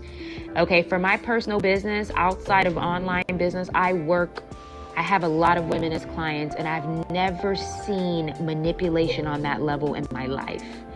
The way a woman can come into an environment and turn 25 girls against one girl, that is a talent. Women are master manipulators. They are. Okay? And you have to be that's why I always say every time you're dealing with women, you got to fact check everything that they say because they lie a lot. They lie to get their way. Okay? Men lie to get their way in relationships sexually because they want to sleep with you. Women lie to get their way in real life. The only time women have a little bit of honesty is in regards to a relationship, and that's where they lose because women are honest in relationships while men are not honest in relationships. So the only time a woman will truly be honest and empathetic is when she's with a man, and a man is going to dog you out because that's his nature, right? And I'll talk about the male nature later on. But when women go through the world, 9 times out of 10, they're lying a lot because they require a lot of manipulation to cover up their lies and their schemes and their smear campaigns, because we know women love smear campaigns. So, for example, there's consequences because Hailey Bieber, now what is she trying to do? She's trying to get a lawyer to shut down the 7-part series because her obsessive behavior is being exposed and she doesn't like that. Women don't like to be exposed on their toxic behaviors. And now, because we're in 2025, women can't get away with what they used to get away with. Women can't get away with bullying, you know, because women are now going into job interviews with hidden mics. Women are now going into job interviews with hidden cameras to get these jealous VPs and these jealous managers. You know, these jealous women in leadership, they're getting fired now because women are going into interviews with hidden cameras to expose how women really get down. So things are really changing in the community of women. Women can no longer escape with their toxic behaviors because the world is tired of it. And because the world is tired of women, you know, not having consequences. And we have to also admit that she admitted that she's young. Okay. This is the Gen Z boomer women with this type of behavior. Now, I'm not excusing millennials, but I find that the millennials who carry on this behavior had a sibling that was Gen X. They have a close proximity to being close to their Gen X family members, and they got caught up with that shit. But a lot of times I stand on y'all. This ain't nothing but Gen X and boomers that's a part of this shit. The people that I have problems with at work to this day that I tell you about, those are Gen Xers and fucking boomers. Anybody who's a millennial, I get along with them just fine. Just motherfucking fine. But them Gen Xers and the motherfucking boomers, they have serious arrested development. They are the most inappropriate at work. They are always talking about what somebody got on at work. Let me tell you something. My own mother's a Gen Xer. And I listen to her every single day. She has something to say about something what somebody was doing and what someone is wearing and someone was doing this and that to work and this, that, and the third. And I'm just like, what the fuck does it even matter? And I even found myself carrying on that kind of behavior when I was younger. Then eventually I stopped doing that shit. I started realizing the boundaries that I was crossing in my life at work. And I had to stop doing that shit. I had to grow and I had to learn from that shit. How to have more boundaries and all that. Because I was raised by a Gen Xer. A teenage Gen Xer at that. And then let me get me started with the stepfather and then my father. I can go on and on and on. That's why I talk so much about the Gen X. And don't forget, I was raised by a silent generation elder woman, not a boomer, a silent generation elder woman. Okay? Consequences for what they do to other women. Now the world is on top of women. So women can't do what they used to do before without there being the same thing. Why do you think the divesteds have all went behind the wall? Why do you think a lot of those divestors have disappeared or they went behind the wall? Because they are exhibiting a lot of mean girl fucking behavior. They're exhibiting a lot of fucking nastiness. I mean, pure fucking nastiness. I mean, at least one thing I can say is this. At least when black males was talking shit about black women, there's some of them said some horrible shit. Oh, yes, they did. But one thing I can tell you is this. They at least had it balanced out a little bit. At least they had some men call in and talk and shit. And then, I don't know. I never was too much in that space to tell you. But I think that I have to agree with the level up guru on some level that the divested black women are a bit vicious. They are a bit vicious, bro. Any consequences. And a good example of that is what's happening with Hailey Bieber. Someone said, you know what? This girl has been allegedly copying everything that Selena does. She's been stalking her. She's been trying to flip the script on Selena. She tried to act like a victim, which is another thing that women do when they get caught. She tried to act like a victim and tell Selena, oh, everyone's dragging me online, please stop it. You know, so now you're coming to the girl that you've been replicating for help, right? And this 7 documentary, shouts to the person that did that, good for him. He gathered all this data of all the stuff that she's been doing for years, and he put them in a 7-part series. And now she's mad that her obsessive behavior got exposed. She's trying to get it taken down. So women cannot lie to the world anymore because their behaviors are being exposed. So yes, obsession in the community of women is very common, but it's gonna, you know, it's gonna wind down a little bit because women cannot get away with what they used to get away with anymore because social media is keeping women on very thin ice. So they're getting exposed for their behaviors. They can no longer hide. Their behaviors anymore. You know, it's just like, I'm going to use an example. I'm not going to use her name. There's this girl that is very popular, you know. Before she started telling the story, let me tell you one. I told my neighbor when she was saying she was cool with the neighbor that I don't fuck with, right? And I told you why, because she had her child knock on my door to see who I was, right? And I peeped it. And I peeped it from the moment I opened the door what the fuck she was doing. You know what I'm saying? And I talked to the kid and I ain't say shit to her. And I could have said some slick ass shit, but I didn't give her the pleasure, right? So I didn't fuck. When I tell you I didn't fuck with him, I didn't fuck with him. And I swear, when the neighbor told me that that was her friend, or she know her, that was her friend and shit, I said, I didn't say it out loud, but I was like, that's the type of bitch that'll fuck your ex. She's the type, and she'll fuck your ex that she know that you love the most. And I swear, and then next thing you know, I had mentioned something about her because I saw something with somebody, and then she was like, she dating my ex. She dating my baby father. And da da da da. And I knew that. I said, yeah, I'm not. She is that type. I knew. I just kind of said it under my breath. I knew, because you have to understand. Yeah, I need this need to be said too. There are some women you can't even tell them the truth because you don't want to look backfired on you like you do already or you made it happen. You don't want that. There's some women you can't really even be honest with them enough about themselves. Reality show, you know, rapper wife, she was making fun of DV, right? She was making fun of DV like it was no big deal.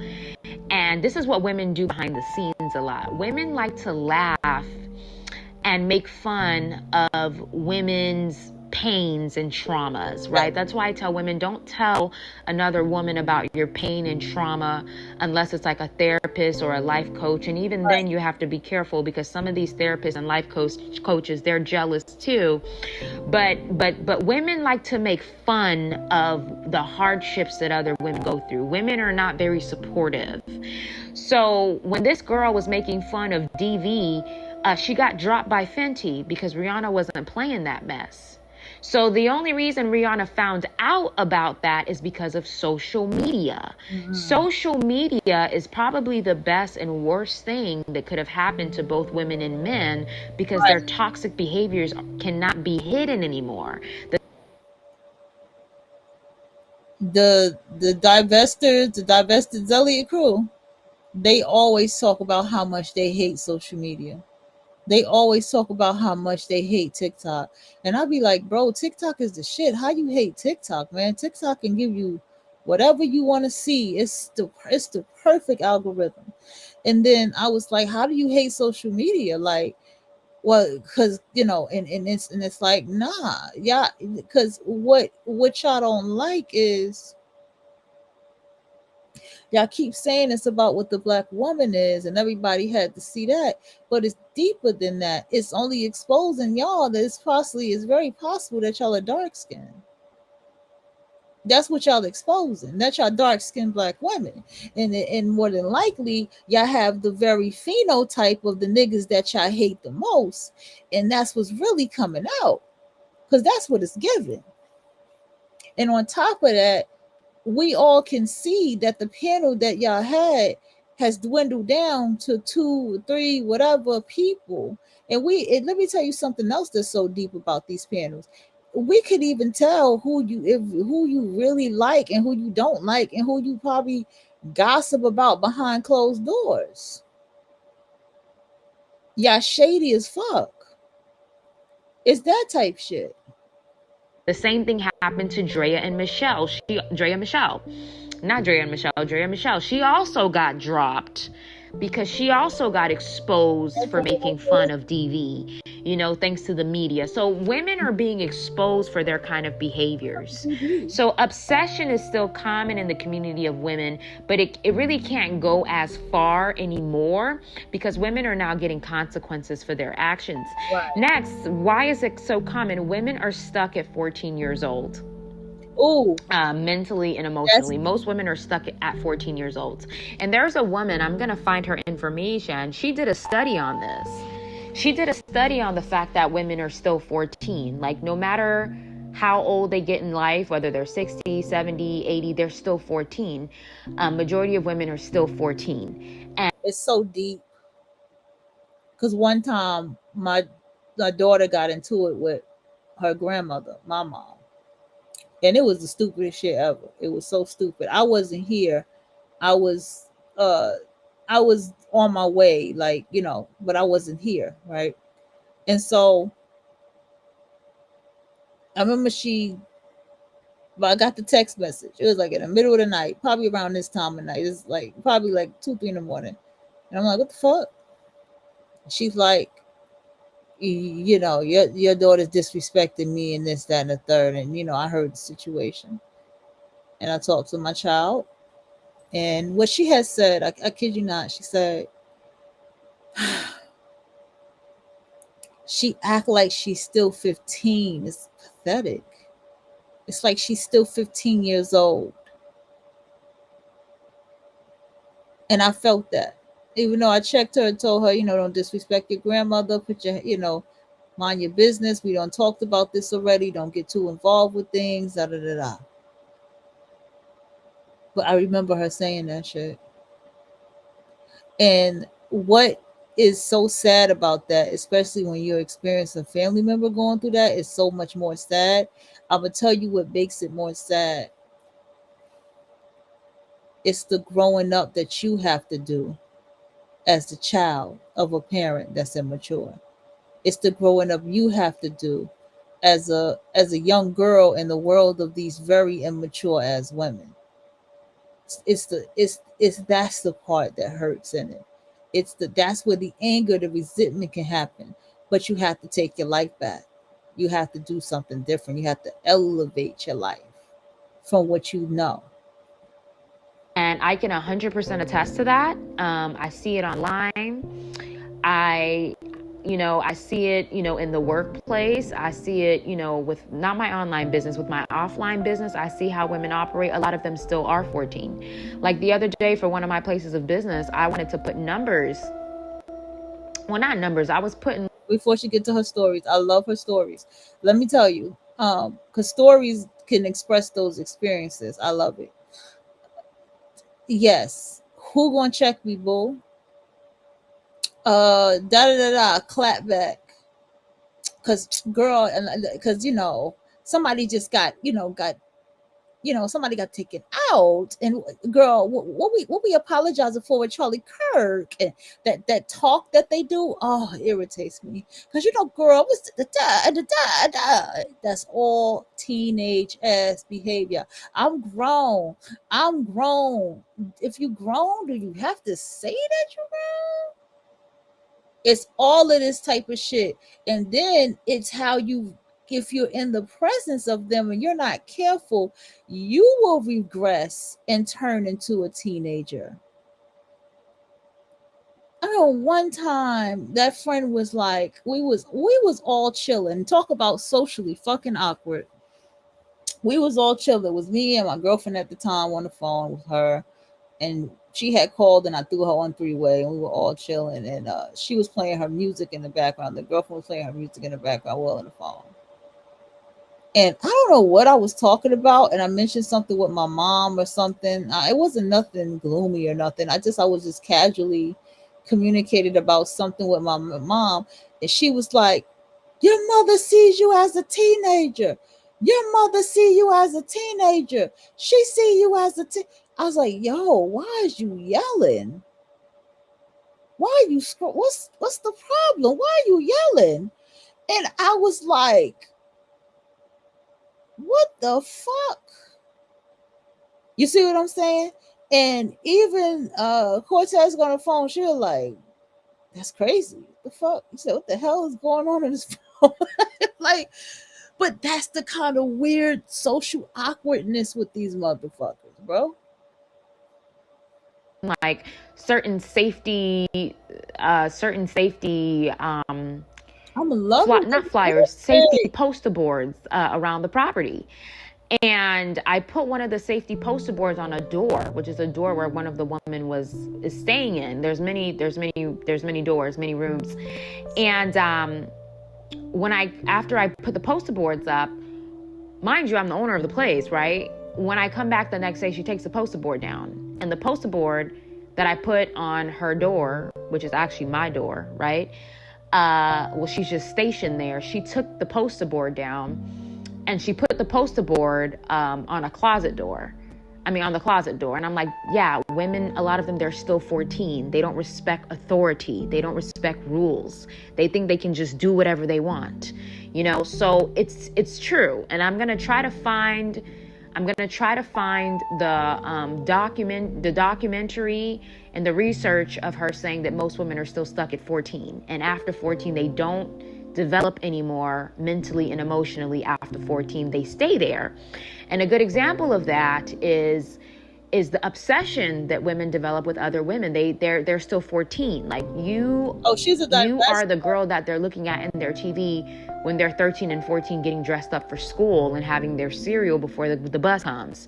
Like that's how their obsession with you gets, and they can't control it because mentally they're still 14. Why is it so common? The next thing is women are still playing dress up. Women are still playing dress up. So women, when they fixate on another woman that they're fond of, they start doing everything like her because they're still playing dress up because mentally they're still 14. So everything that woman does, she has to do the same because they're still 14. You know, it's so crazy how it is. I literally had, you know, somebody was tagging me, and I guess she decided to create a channel. Her channel name was my exact channel name with one word different. It's like women are still playing dress up. Like they're still not able to be themselves. They're still not able to be themselves. So they're still trying to find a woman that they can become instead of becoming themselves and prospering as themselves. So that's why obsession happens, is because women are still playing dress up because mentally they have not progressed. So the next thing is what does it look like? What does it look like? These obsessions, what does it look like? Women become obsessed over a woman's persona. No. Women become obsessed over a woman's look first. So they're going to meet you and they're going to be like, oh, wow, she's really pretty. Or, oh, wow, she has an edge to her, right? And then they're going to slowly start to look at you and mimic you. Like, oh, she wears red lips. I'm going to go buy the same red lips. That's what the fuck happens to me. And it's always something with my fucking makeup. I always get copied with my makeup. Every fucking time I get copied with my makeup. My eyebrows. I cut my eyebrows off and throw them bitches back on. Somebody doing the same shit. I swear. And then I don't even catch on to it until I catch on to it. And the bitch will make sure she come in my face to make sure she showed me that she did what I did. It's fucking Oh, wait, ridiculous. she has blonde highlights in her hair. Let me go get a wig that has blonde highlights. Oh, wait, she wears her brows arch. Okay, I'm going to start doing my... First, they become obsessed with your looks, right? And they start to copy your whole look, right? So women, it's being mentally dwarfed, right? Still playing dress up like their 13-year-old self. They're still in that state of mind. So first they obsess over the way that you look and they try to replicate it. And then after that, they obsess over your persona. Now she's going to start talking like you. You know, when she's talking, if you pause in between your sentences, now when she talks, she's going to start pausing. If you look around as you speak, now she's going to start looking around. Like she's going to start adopting your persona, your hand gestures. We saw that with Hailey Bieber. She started using Selena's hand gestures. This stuff is scary. You see, that's why I stay away from people. I stay away from people for a reason. This stuff is very, very scary. And I haven't even scratched the surface of it. So she starts to obsess over the girl's persona and she starts adopting her persona, right? She starts talking like her, you know, poking her lips out like her, mannerisms, right? And then she starts obsessing over the girl's connections. Right. So because I know women are obsessed and that's a real thing, I'm very strategic about my life outside of media, meaning you go on my Instagram, there's no tags. My stories are just me. If you're trying to find people who are connected to me, it's going to be hard because I know women are obsessed. And because I know that, I know women obsess over other women's connections. So if a woman is obsessed with taking you down, she's going to try to get close to your connections. She's going to go through your Instagram and she's going to look at if you guys have any mutual friends in common, right? So she's going to open up the Instagram app. She's going to find your profile. And she's going to see if you guys have any mutuals. And if you guys have any mutuals that she talks to here and there, she's going to reach out to that mutual, build a fake friendship with her. A lot of women build friendships over hatred over another woman. And once that woman that they hate pays them dust and elevate, they stop being friends because they were never friends to begin. You know what's so dark about that? I found myself almost about to reach out to somebody and be like, did you go through this with this person? Cause this what I found myself about to do that shit, and I had to catch myself, and I said, you know what? I'm gonna let this shit go all the way because I had this feeling that like that person would have told me some shit that would have probably disturbed the fuck out of me. So I had to let it go, and I had to, in time, for the year or two that I've been away from that person, to realize like I was dealing with a stalker. I was literally dealing with a fucking stalker. And that's what's even more creepy about the whole situation when I think about it. And you know, I keep most of my socials private now. I don't even do business accounts. I just keep them private. And what I noticed is that by keeping it private, like I've experienced too many times this obsession. I never thought of it that way, and I've said it, but I never realized like I deal with obsession and being confident. And I had to be like, well, what's the my frequency? But I started to notice like I have to start checking myself. You know what I'm saying? Like, I do this shit. You feel me? They were just friends because they had a girl in common that they hated. Okay? So she's going to try to see if she can build a fake bond with her, and then eventually you're going to become the topic of conversation. She's going to try to find out information about you, and then she's going to try to recruit that girl, which she probably successfully will because women are easy to recruit on hate trains. And then they're going to start teaming up to go against you, right? And then another thing is she's trying to create a smear campaign and an alliance against you, right? Women try to create alliances against. I sat there and I be at work and people talk shit about a lot of people. And I can tell you one of the ones that they talk this bullshit about I don't got no qualms with that lady. If she say hi to me, she noticed when my parents were super tight. And she was just like, "Oh, you look sexy, Nancy. You look sexy, Nancy." I was like, "Oh no, I don't, no, I don't." And she always compliments. If you see me, whatever. Even though I haven't looked like that, but she would compliment. And I was like, I don't really have a problem with this lady. You know what I'm saying? And what is going on is this coworker is upset because the job that they had, the shift doesn't work that anymore. And when people have to work in that department, she's not called to work in her department. Like, does she not understand that jobs change, jobs switch up? This is a temp job, right? Does she not understand that you can go somewhere, like, you see what I'm saying? So I said you have to look at the arrested development of a lot of these women. She's right about this shit. It's a specific girl that they don't like. I've never been interested in creating alliances because I don't really, ever since I was in high school, I didn't keep women around me like that. So I was never involved in any of that group teaming up. I didn't like being parts of girl groups because I feel like women were always involved in some mess. Like, I always got tired of it. It's always some drama. Somebody wants to fight this person. Like, I just didn't like it.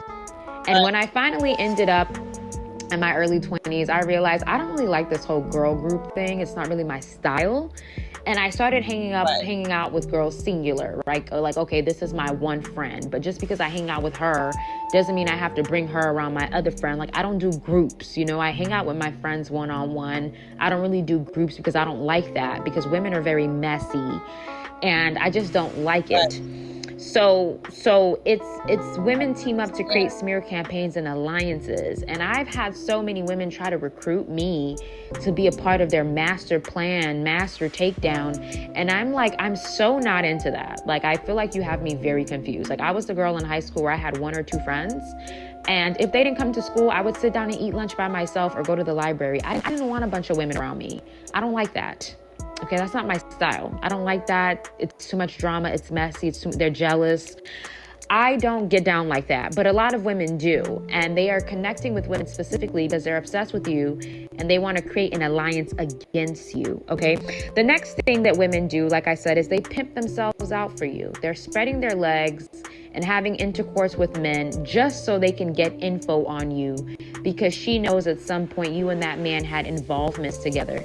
And she is willing to pimp herself out to see if she can gain info on you. Now, what I like about men, this doesn't happen a lot, but what I like about men is men know how women are. And they know what you're doing when you're sleeping with them and you're trying to ask them conversations about a woman he had dealings with. They're not stupid. They know you're jealous. They know you're messy. They know you're envious. They know you're sadistic. They know you're trying to cause problems. The thing is, women think that men don't know how they are. That's why women don't get very far with men. And men, usually win in the manipulation game because men know women very well. Women are still trying to get to know men. That's why there's so many books. There's more books on how to get a man to do this, how to get a man to do that, how to get a this. There's so many books on that because women don't know men yet. Men know women. That's why women get played. Women don't know men. And the women who do know men don't fuck with them. Don't be around them. Don't entertain them. Deal with them at a distance and leave it at that. They don't put no energy into that. Because men, they can tell a woman who does not fuck with them. Believe me when I tell you. They can tell this, she don't fuck with us. She don't fuck with none of this. They can't. So one dude, the only reason why he asked about, he said, "Oh, you can come over, I got Henny or whatever." And I don't even know what I said. And he never said nothing about that shit again. When you're sitting there having intercourse with a man and then you keep bringing up some woman that he used to deal with, he's most likely not going to tell you anything because he knows what you're getting ready to do. And one thing about men is men do not like you know, the ideal of you trying, first of all, if it's a high value man, low value men with not, you know, low value men like mess and they like seeing women fist fight over them. I'm talking about high value men know that you're going to try to involve him in some mess and you're going to mess up his bag and he doesn't have time for it, so he's not going to tell you anything. But you know, there's just like a good example of this is Kenya. When Kenya started obsessing over Brit Eady, how did you even find her nude photos? Where did you find those? How much research and how many men did you have to pay to access that? But when a woman is obsessed with you, they're willing to do whatever it takes.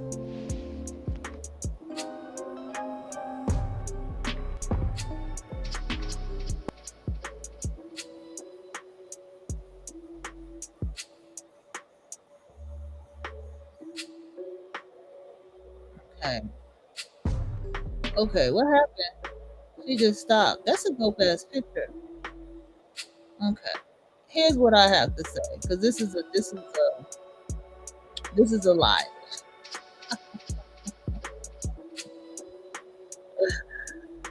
This is a lot right here. Okay, toxic people, Bella, don't get second chances from you. Okay. Beware of maturity stagnation. Let's go, jealous people incubate. Yes, they do. Let's go to beware maturity. Because she feels like stagnation. men looking at that grown woman, her friend, she feels like that means something. Like there's currency in the stares. When a man is staring at a woman and just lusting after her, there's no value there. But a childish woman is obsessed with the male gaze. So for her, she sees it as you're beating me in life because men look at you. Yes. She put it in words that I could not put in. I said, the pick me can see who looking at you. The pick me knows who likes you. The pick me knows who popping up on you and flirting with you before you probably not even paying that person no attention. That's the pick me. But she worded it in a way, and it makes sense that she was a therapist.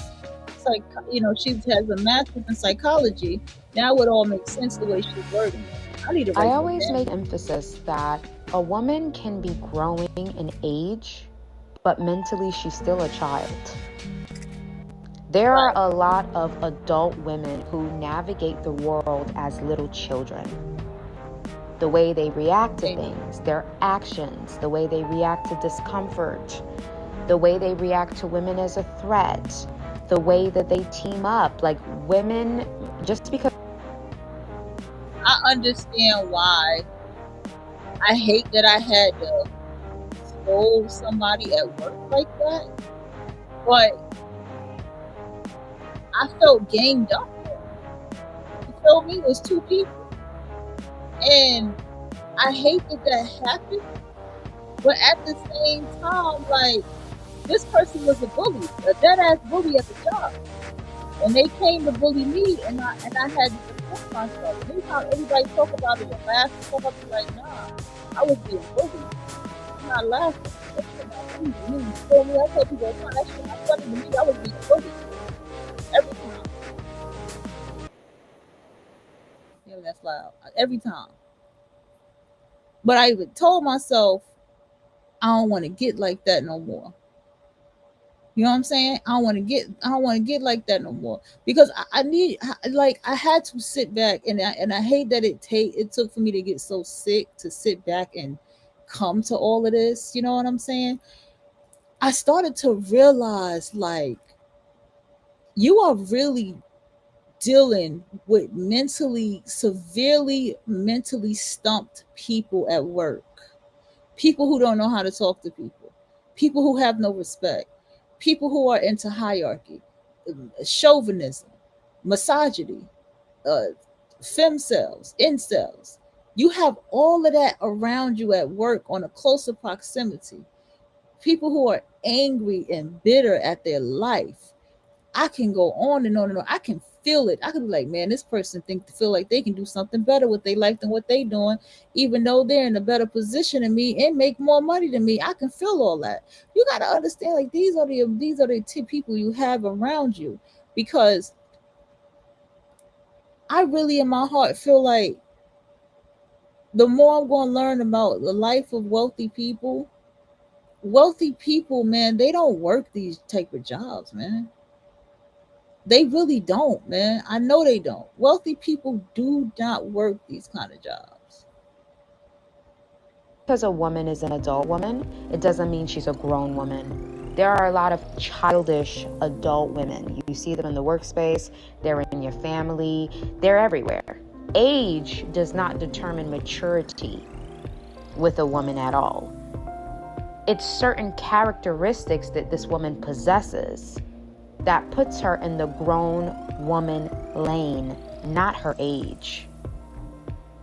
Grown women focus on progressing themselves. Grown women are obsessed with progress. Women with a grown woman mentality are like, how can I get better? How can I do better? Yes. And I have been walking around in this world clawing to be better. Literally clawing. I'm trying to say claw in my life, surrounded by bullshit that was cosplaying as grown ass women, but they were not.